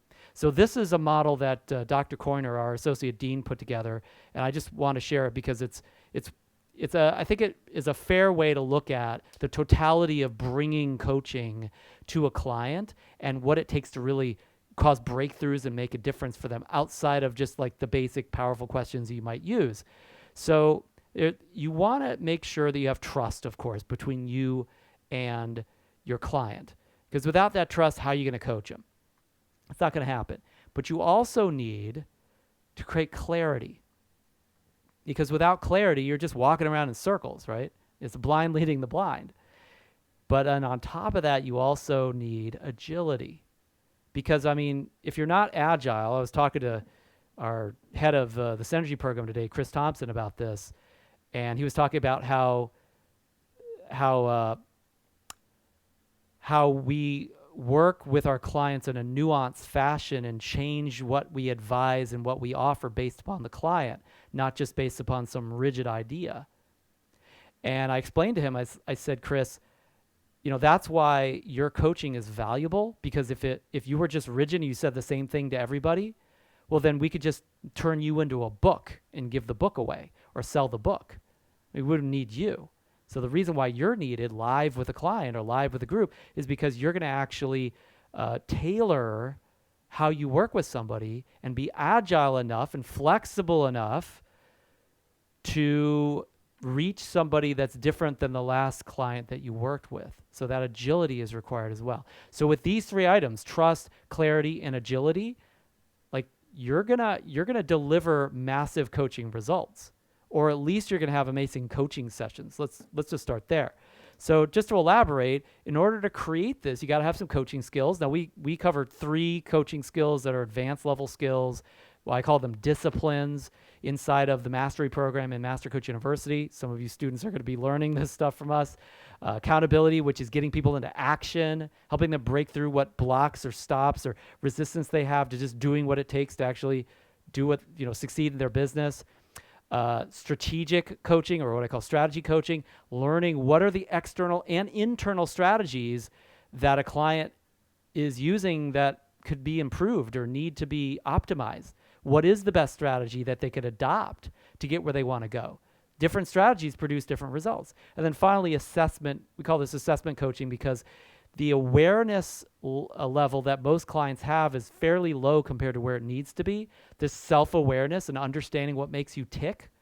And so when you assess your client properly, and we use psychographic tools for this, and then we just teach you how to read them because it really speeds up the process of understanding and assessing where your client's at.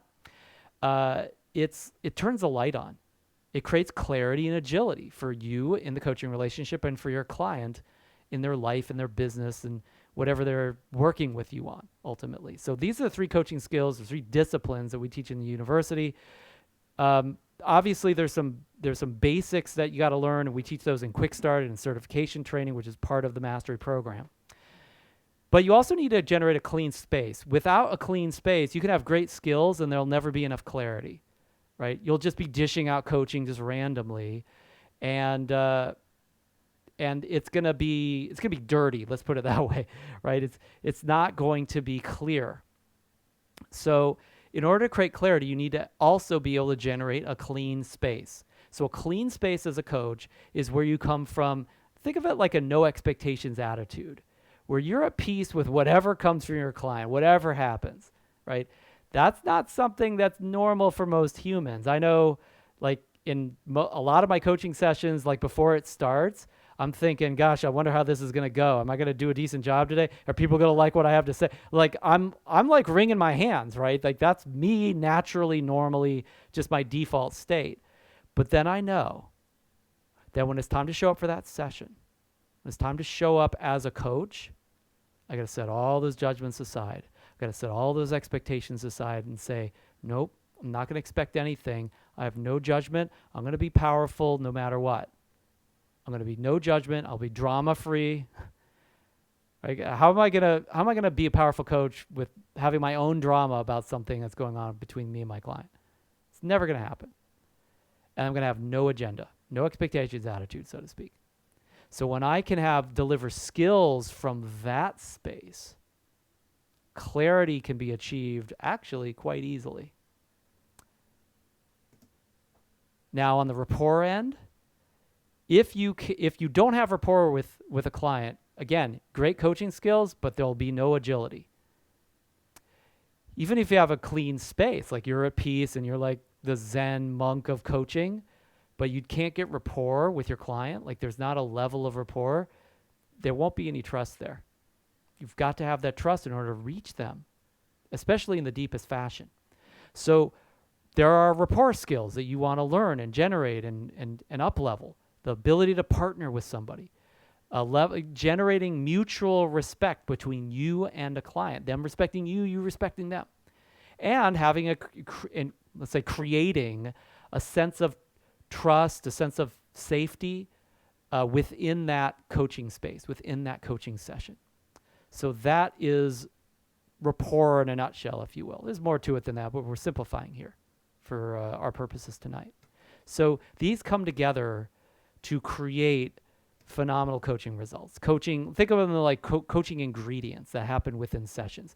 Now, what also happens is that just because you deliver all that in session doesn't mean your client gets great results, doesn't mean that the coaching skills are going to be delivered. So you need a client who has desires, then you can work with them on clarifying those desires. Because if they don't know what they really want, or they have desires, but they don't really know where they're going with them, like no amount of coaching is really going to help them, right? It's not going to be useful. Beyond that, there's got to be some time in the saddle. You can't just have one session with them and that's going to turn into coaching results. Usually it's 2, 3, 5, 200 coaching sessions to really get the results. I remember there's a client of mine who referred his son to me who's having some real difficulties, and we had one single session, and he came back and he said, well, it didn't work. They said that, that their problems are, not just going to go away just because they got coaching. And so anyway, we decided that that's not going to be useful to them.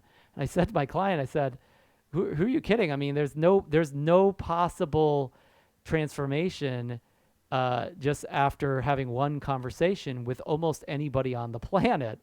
It's going to take a little bit more time than that most of the time, right? Not to mention that client didn't really know what they wanted either.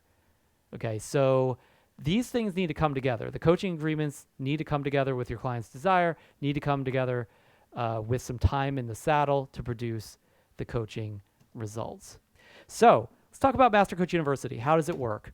So first, there's a couple stages in the process of working at a mastery level with us in Master Coach University. The first stage is the certification stage. This is where you actually learn your coaching skills and you get certified from us. We do provide those certifications.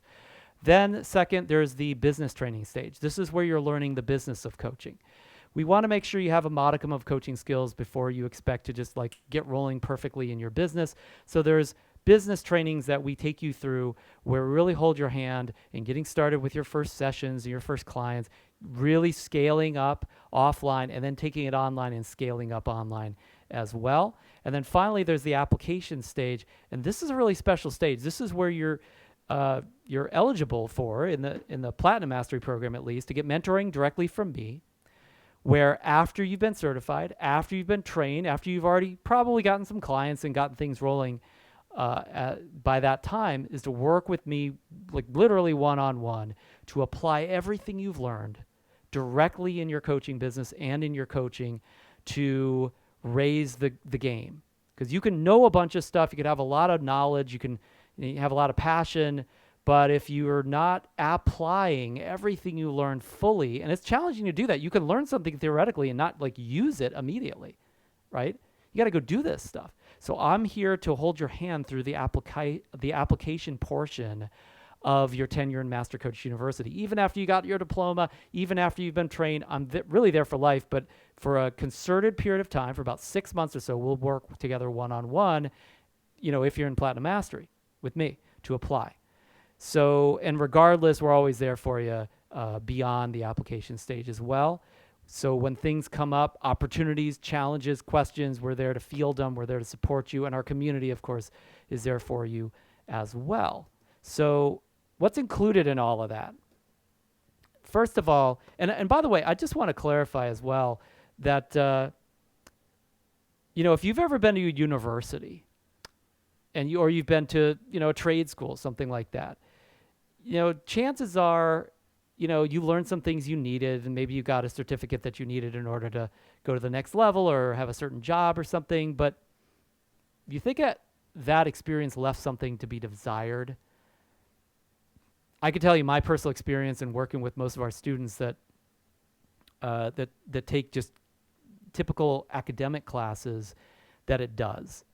The reality is that most institutions nowadays, most of the academic world can't really keep up with what's happening in modern society business-wise and what's happening especially in the coaching world, in this profession.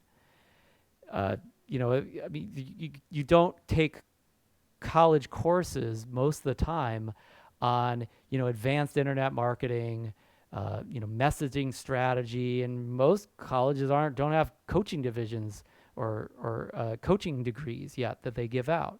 So when I first started training coaches, I didn't do it because I wanted to be, in the coaches training business. That wasn't my MO, right? I mean, my practice was exploding at the time. I had some joint venture partners that were bringing me thousands of clients, and we were working with Fortune 10 companies, and I needed to train other coaches to do what I did. So I asked this one question. I remember the day I was walking down the street, and I knew that I had a class of coaches that I needed to teach coaching. I wanted to make sure they did a really good job for our clients. And so I asked this question: how do I train the best coaches in the world? How do I train the best coaches in the world? And I remember, having been a student of Tony Robbins, hearing him tell me, Jeff, a lot of people learn in a lot of different ways, but if you just learn through knowledge alone, you don't really learn. So that you have to have some knowledge, but you got to go to the next level beyond knowledge. The real way that people learn is by doing. They learn experientially. And ultimately, then they learn through getting feedback. Because you could do something again and again and again and keep kind of banging your head in the same brick wall. And that's a little bit of feedback, hopefully, for you right there. But without really somebody there to tell you how you're doing and what to do better, you may not get better. You may not really learn. And so one level of learning is just learning through knowledge. Next level is learn by doing. But the level higher than that is, hey, you got to get feedback. You got to learn what you're doing well and what you're not doing so well. And ultimately, apprenticeship, where somebody's holding your hand while you're doing it. It's like you're the carpenter, and I'm holding your hand with a, with a hammer and nail, so you hammer the perfect nail, right? So that makes a master. And so the reason why the mastery program works so well, and why we have so many master coaches that have started in Master Coach University and have gotten their coaching diplomas from Master Coach University and have gotten their ICF credentials through the training in Master Coach University, is that they do that. They, in all of this training process that you'll go through, you're not just reading a book, you're not just watching a video, you're not just, being dazzled by information, right? You actually do everything that you learn. So that is really important to understand, that if you just want something where it's entertaining and informational, the master program's not for you, chances are. This program is for those that want to master their craft. They want to master their business. They want to master their coaching. And they're committed to do what it takes to do that. And what I've found that it takes is not just learning by reading a book or watching a video. It's learning through doing it and doing it and doing it. So in these immersion trainings, you learn through doing. And we have very immersive environments where within about 8 to 13 weeks, you're surrounded by your fellow coaches, about 10 to 20 coaches or so, usually within an immersion training for that period of time. And you're spending 10, 15 hours a week coaching. You're just in the coaching world. You're immersed, if you will. And then so when we throw you in the deep end, you usually learn to swim pretty quickly. It's not always the most comfortable process, but it works. And so when you do that, the next level is that you get feedback. You get feedback from every client that you coach. We give you 3 to 5 clients in every immersion training. They score you on every single session. They kind of grade you on it and what you did well, what you can improve. And you learn from that. Like, what am I doing that's working? What am I doing that's not working? Most clients that pay you won't even give you that kind of feedback, right? So your skill set just goes through the roof, just exponentially increases as a result. That's really why it works. It's getting that feedback and getting the coaching, on your business, that really makes the difference. And so beyond that, really, there's just 3 more keys that are a part of the mastery program. Outstanding role models. We have the best coaches that you'll be learning from and showing you exactly how it's done before we expect you to do it. Total immersion, like you're doing it and doing it and doing it in a short period of time rather than just waiting years to get the skill set. And then ongoing spaced, what Tony Robbins used to call spaced repetition, which is basically just ongoing action. That you don't just stop after 1, you do 12, you do 13, you do 100, and by the time you're there, you're a practitioner. You have the strength and the ability and the confidence from experience, not because you have some certificate, not because you have some theory or idea, but because you literally have lived it. That's what a master is. It's not necessarily the sexiest thing. It's not necessarily the most dazzling thing, but it's how you actually achieve mastery. So we work with coaches that are up to that. So you want to be surrounded by coaches like that, this is the program for you. If not, it's not going to be a comfortable environment. So it's an intense environment. We turn up the heat, and then like popcorn, you pop. Then you have the breakthroughs that it takes to become a master of your coaching, master your coaching business, and ultimately mastering what it takes to change lives and change the world in the positive way in whatever area you're really focused on. So we talked about these 3 different stages. I want to talk to you just for a second, a little bit more detail about these immersion trainings. So inside of these immersion trainings, and again, we have a full immersion training on just strategy coaching. inner and outer game strategy, how to reprogram people from the inside out, how to rewire their heart and their soul, because the emotions, the mindsets, that dictates their actions, it dictates their performance, it dictates what kind of results they ultimately get. But also working with them on an external strategy, like the best strategies for health, the best strategies for fitness, the best strategies for energy, best strategies for finances, best strategies for business, best strategies for career. It's all covered inside of that immersion training. And then in assessment coach training, like we talked about, you're going to learn how to read psychographic profiles. And then instantly, just within like 5-10 seconds of seeing somebody's graph, you'll understand things about them that you might never discover in just a regular coaching relationship unless you just automatically knew the right question to ask. And that helps you take shortcuts, so to speak, by leaps and bounds to accelerate the results you get with your clients because you're clear and they understand where they are and where they need to go. And then finally, accountability. Accountability is the missing ingredient in most coaching relationships. Like they know strategy and they know I got to transform and they understand themselves and they've got all these aha moments, but then they don't do anything with it. It's like if your client doesn't do anything about it, they're going to just end up right where they left off before. That's where accountability coaching comes in. And in fact, this semester, we're just about to start accountability immersion training. We're starting Monday, next week. And what's going to happen with those students is they will take more action than they've taken probably their entire life. And the reason is because they're working with all these accountability coaches that are holding them accountable for getting off their butt and doing it. I mean, it's just the most inspiring environment I've ever seen in any training, including the ones that we run, at least in terms of real results, real measurable results. So you want to generate measurable results for your clients, master these 3 disciplines. Accountability is not something you can step over or skip. You've got to include that accountability ingredient. So these are the 3 disciplines that you master over a period of about 18 to 24 months or so.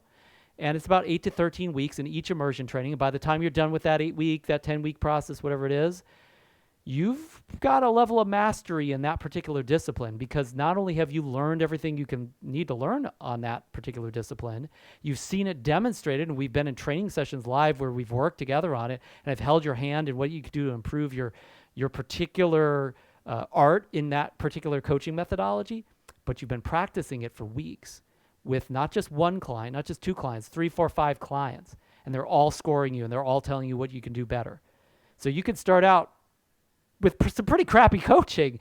And then 2, 3, 4 weeks later, you're a whole different coach. By the end of the program, you're a master at some level. Then you've got time off between immersion trainings because we only do one of these each semester.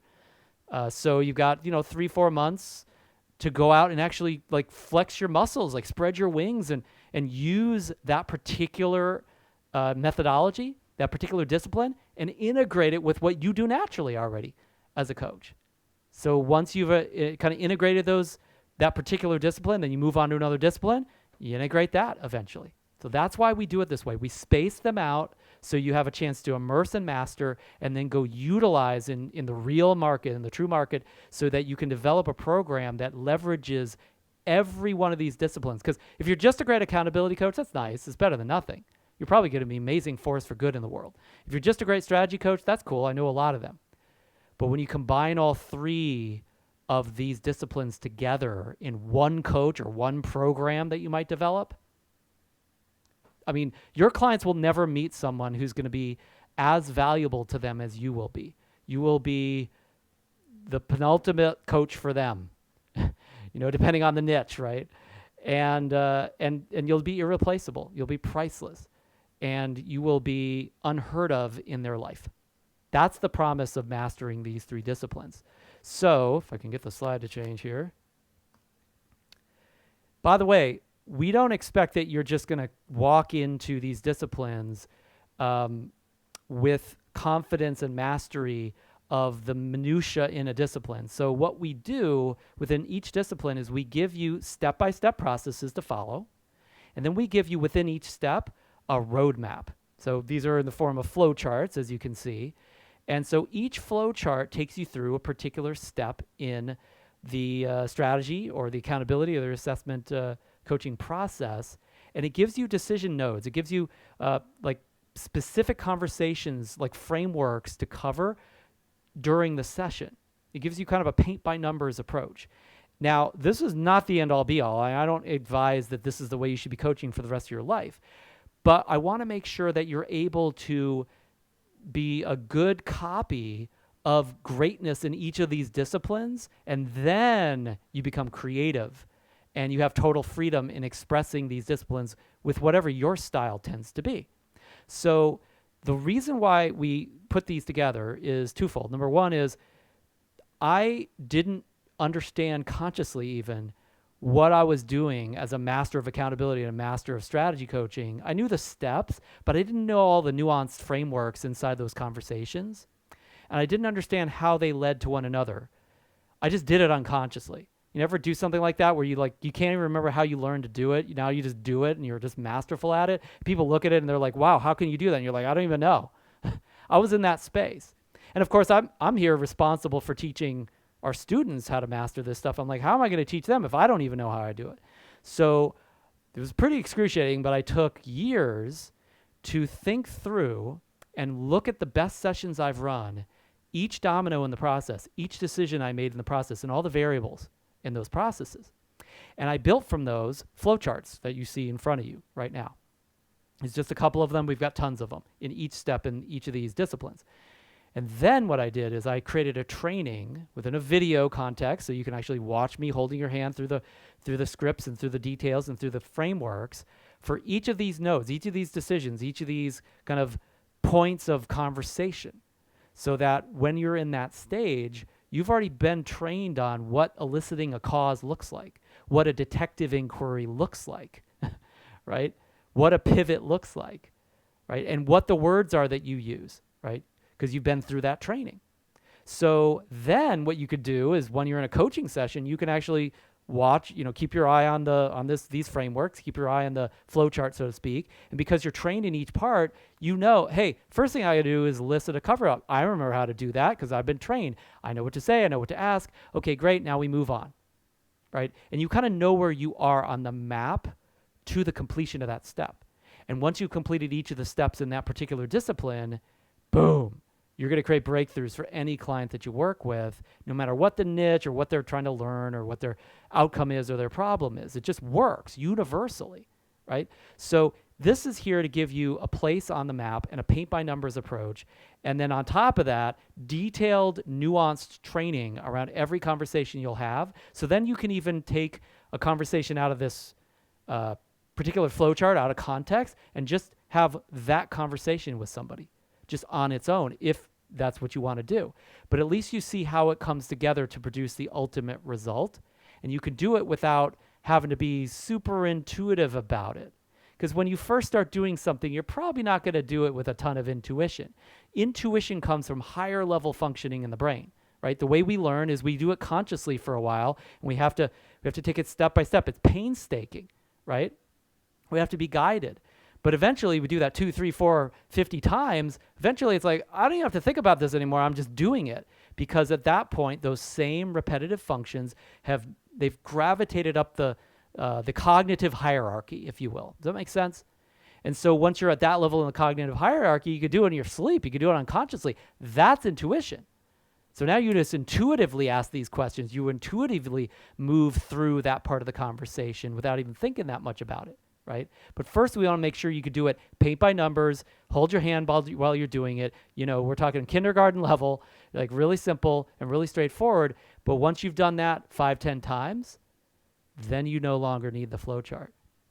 Then you no longer need all those scripts or all those frameworks. Then you don't need the words or the questions because it's part of your resident higher cognitive memory.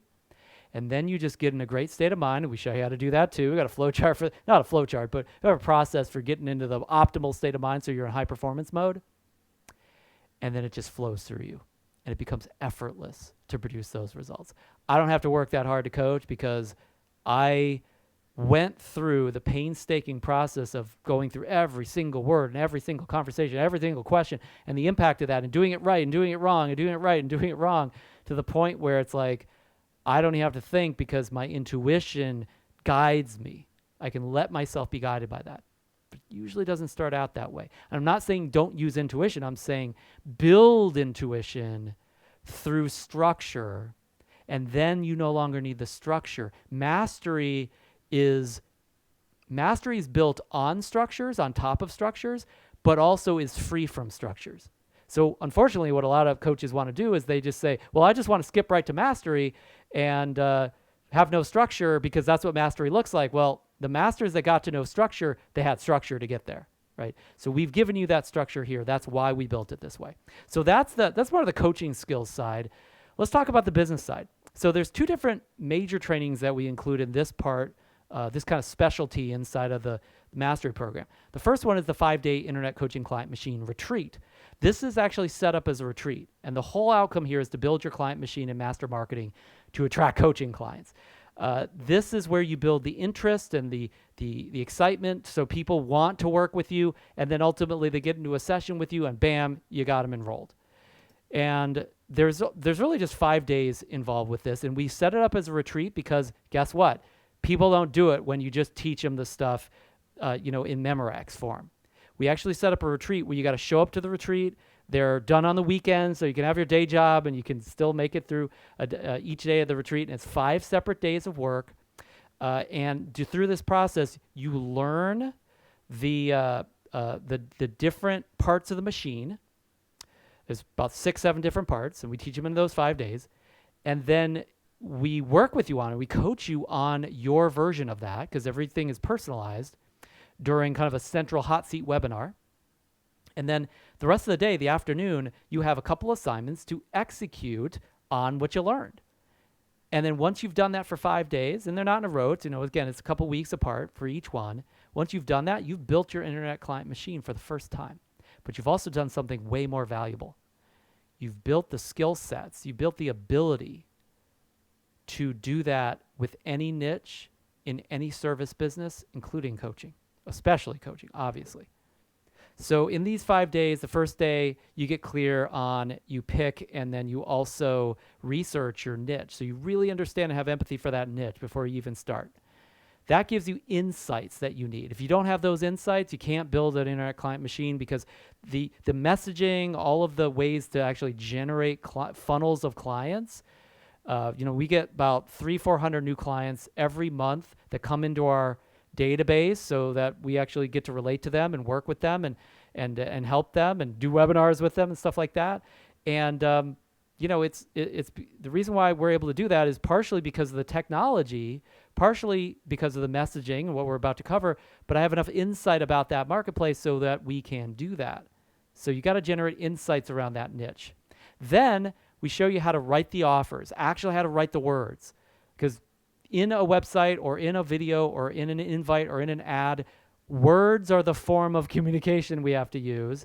And it's not live verbal, but it can be in a video form or it can be in a written form. So you actually write your copy for your offers, and you set that up in day 2. And then in day 3, we work with you on delivering whatever offer you set up. And usually this is a freebie offer that actually creates an incentive so that you get leads for coaching. That's the one thing that most coaches don't have enough of. And this generates interest. If you can deliver on something you offer to somebody who's a total stranger, now they're interested. That's all you want out of this. You're not trying to get a client yet. Just trying to get them interested. But who's gonna be the ones that you can actually offer this to? Well, you've got to get traffic. So we cover traffic and social on day 4 and 5. These are 2 major forms of traffic. And this generates the attention that you need. If I can't get your attention online, I'm not going to get your interest. If I can't get your interest, I'm not going to get you as a client, right? So it goes attention, interest, and then free sessions. But we flip that on its head and we reverse engineer it in the 5 days of work we're doing here. Because first you gotta get some insight, and then we work on how do we get them interested? How do we get them to opt in? How do we get their contact info? And then who are we gonna draw? What audience are we gonna build? We could actually farm from that audience the people we can get interested enough so that we can work with them. And what I can tell you is that my experience of actually using this framework within 5 days, 6 days, let's say, you could build something that will fill your practice with clients. You'll have more clients you know what to do with. The reason why I have not just a faculty at Master Coach University, but coaches working under me, so to speak, or within my company, JTS Advisors, is because I've generated more clients than I mean, I have a full calendar of clients, but I got coaches that got full calendars of clients as well because we understand these frameworks and we have partners that understand them as well. And we've leveraged them to produce real business results. So 100 clients a year is about what we usually work with. Sometimes it's more, sometimes it's less. I work usually about 40, 50 hours a week. At one point, this is a couple of years ago, I tracked my time to figure out exactly how much am I working. And we generate 10 to 20,000 a month every single month from that amount of work. So I'm pretty happy with that particular equation. And I'm always hungry for more, and I'd always love to see even more. We see a lot of our students do even more than this, do even better than this. They have less complicated businesses than mine, but I let my passion lead me sometimes. We have 12 coaches and a sales team all around the world, and we ran, in the last 30 days, about 95 paid sessions, and last year we signed up 189 free sessions over that period, that trailing 12 months, and that was pretty much all online. So why to do this and why to actually learn this part of the coaching business is that it gives you more time for coaching, because now you're not just chasing after clients. You've automated a lot of the client getting part of the process, and you can reach the world. Like anybody who speaks your language, you can reach. We have students and clients right now that are working with us. They're in South Africa, that are in the UK, that are in Asia, they're in South America, they're in Central America, they're in Canada. I haven't been to a lot of those places. I mean, some of them I have been, but I'm not exactly like directly marketing there. I haven't traveled there to get those clients. They found us because they're a world market online. So you can reach the world. Talking about changing the world.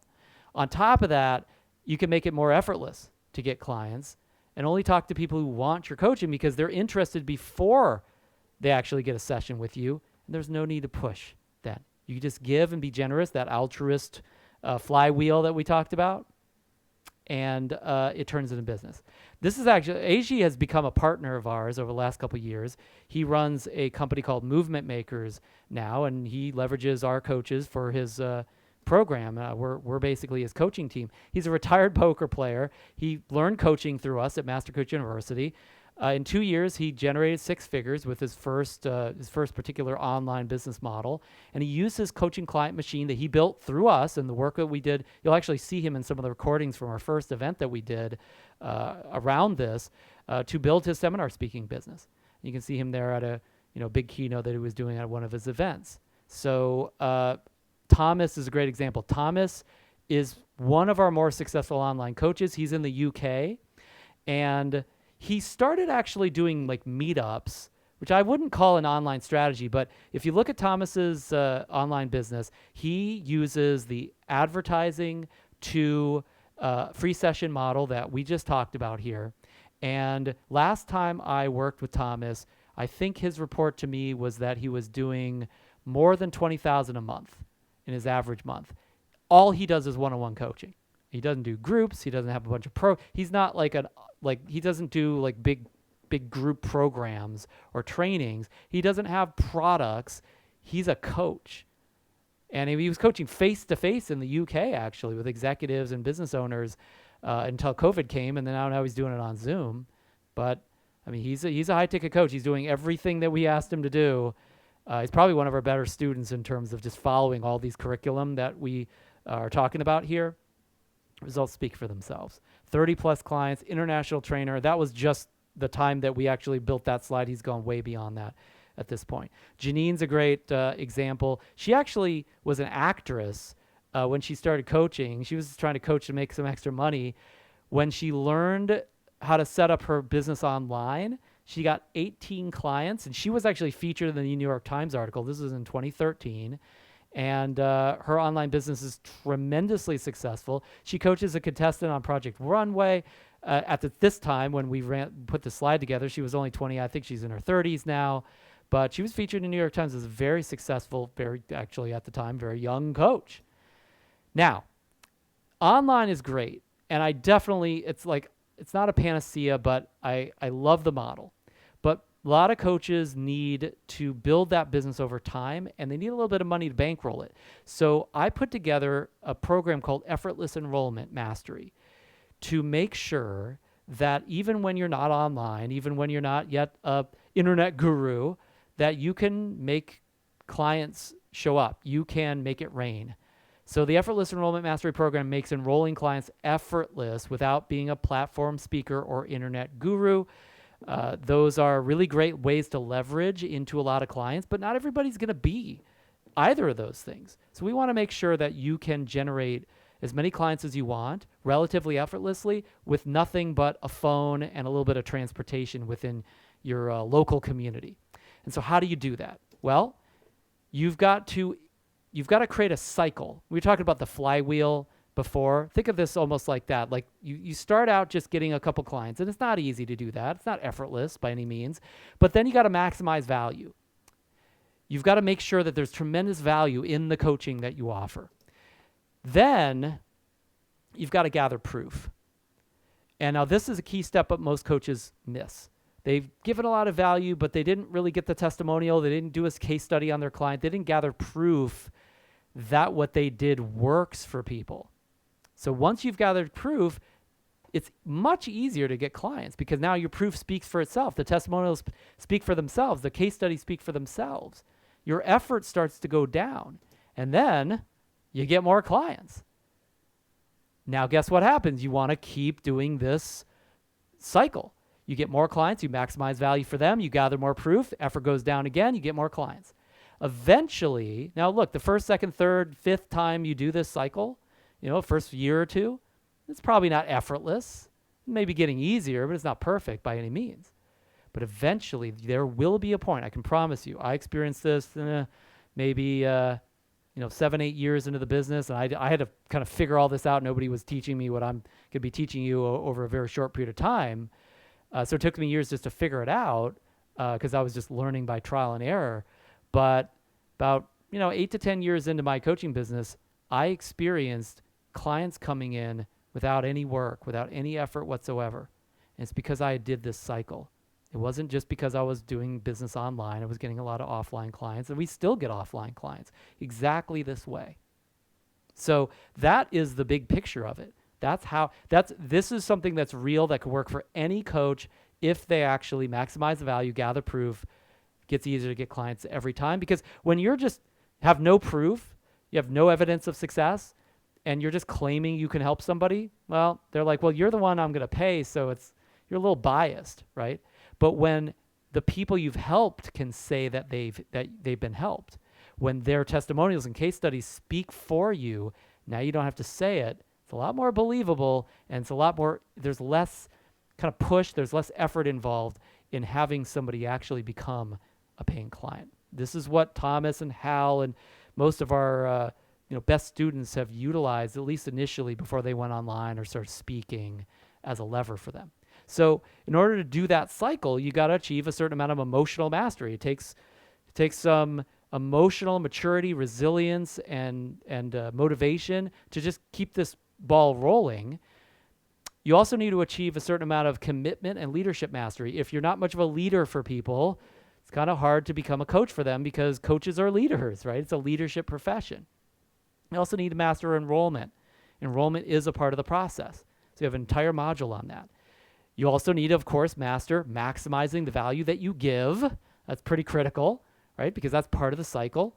And then you need to master leveraging past clients, meaning once somebody completed coaching with you and you've really added the value, you still need to leverage that relationship in some ways that are very specifically going to bring it back full circle so that you can make enrolling clients effortless.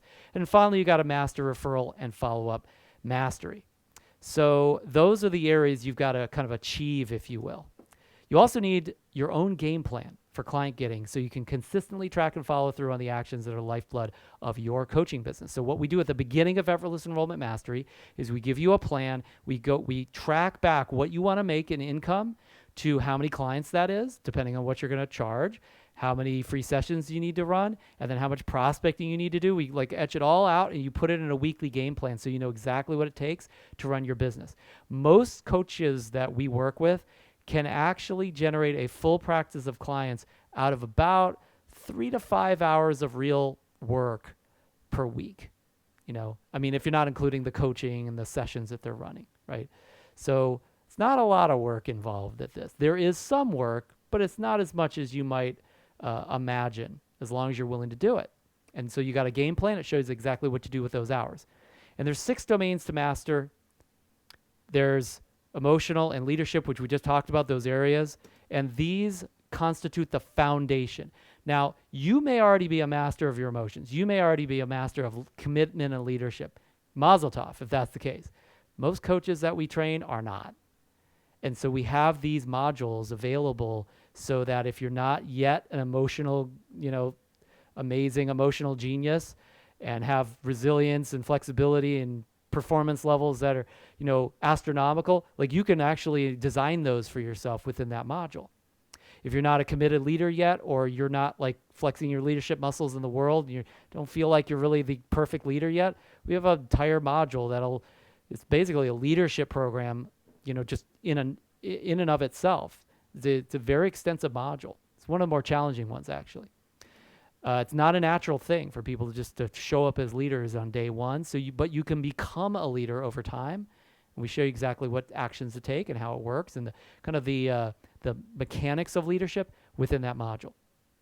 And then again, we talked about mastering enrollment. This is the client getting part. This is the part that most other programs will talk about. Is like, hey, here's how to get clients. It's a lot more to getting clients than just enrollments. But obviously, generating an audience, turning those people into free sessions, scheduling those free sessions, and then having a free session that turns people into paying clients if they're at all a fit. Like, that's pretty important. We show you all the different models for doing that within that domain. And then we cover maximizing the value, of course, and that's where you got to add value. And then finally, we cover the post-client referral modules or mastery areas where you leverage that into getting proof. The best new client you'll ever get is a referral. Somebody who comes to you because your client told them to. They said, look, Jeff's the best coach. You got to work with him. Call him. And then they call you. It's like they're going to be a paying client, chances are. That's proof for you right there as a pure referral.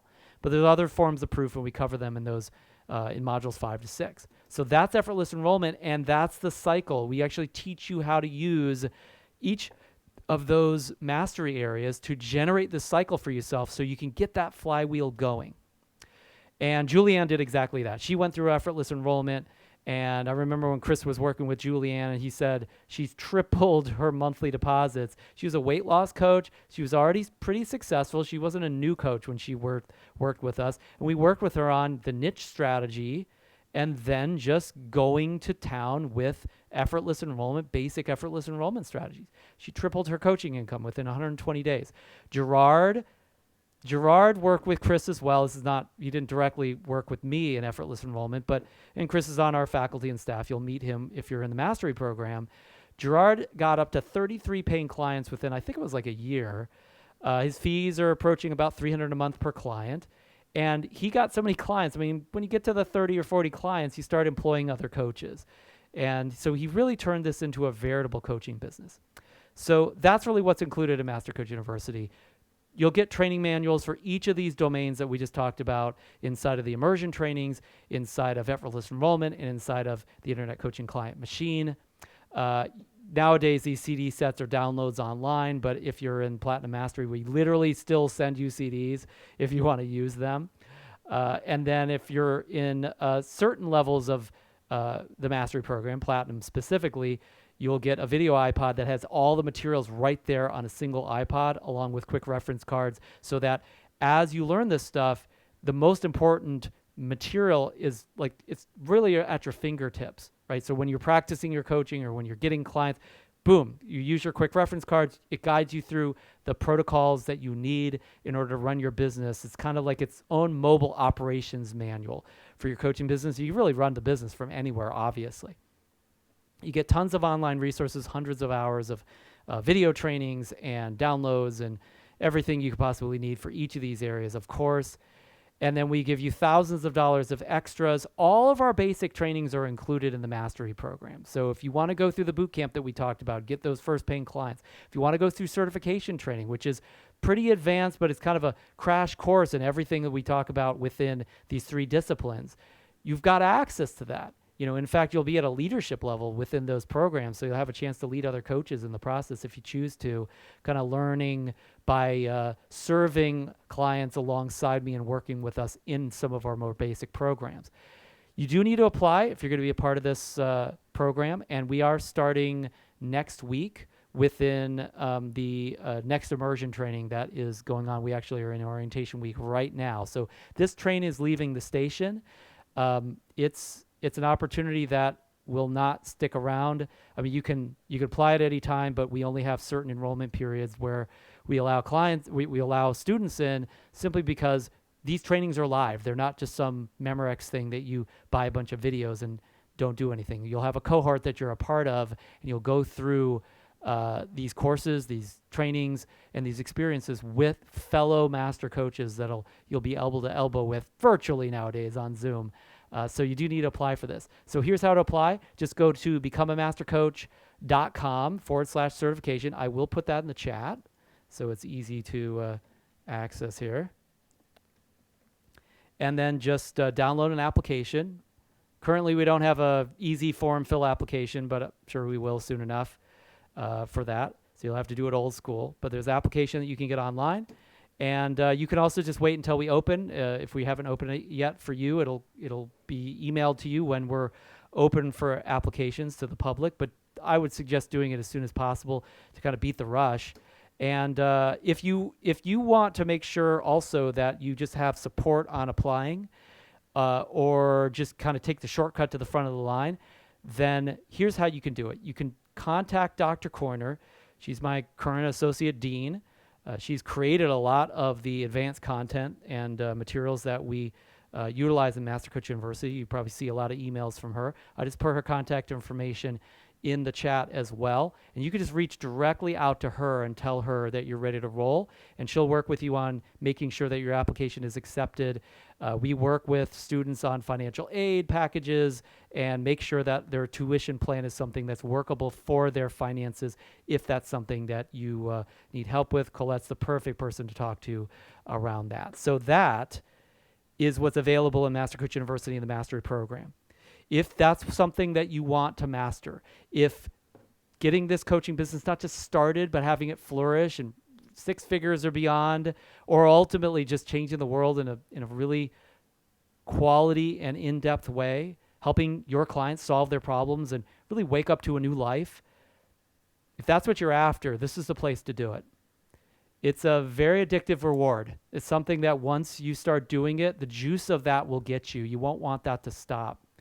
Once you feel the power and connection that brings, I think that it gives you to help somebody reunite with their family or get off drugs or double their income or any of that, you don't want to give that up. It's something that's really priceless. And, I just saw today, get these little push notifications from CNN. Let's see if I can bring it up. It said, job dissatisfaction goes global as the Great Resignation takes root around the world, right? And I can guarantee that those that are, a part of the Great Resignation, and maybe you have been a part of the Great Resignation, that they're not satisfied with what they're doing, chances are, because they don't see the difference it makes. And maybe it does. I'm not saying it doesn't make a difference. I'm sure it has some value in the marketplace that they wouldn't get paid. But it's probably not because they're not making enough money or something like that. Usually it's because they've missed out on meaning. They've missed out on purpose that they really, really are inspired by, that they're passionate about. And very few professions nowadays provide that for most of the people working in them. And so we see things like this happening in present day where people are just like, I don't even want to work at all. This is something where that will not happen as long as you get the mastery that you need in coaching, coaching skills, if you will, and your coaching business. But now is the time to get started if you're going to work with us in that way. I cannot promise that our tuition rates stay as low as they are currently, especially with inflation as it is. We do plan to pretty much raise all our tuition rates as soon as I have the time to actually look at our rates and do the admin to push them up. So now's the time to get started. This is a now opportunity. But you have that opportunity right now. To get there, you've got to believe that's who you are. You got You got to decide you're going to put energy into it, and you ultimately got to take action and make a commitment. But I know that's possible that you're that person, or else you wouldn't be here at this point talking to me right now. So with that said, I'm happy to answer questions, but that's really all I got for you tonight.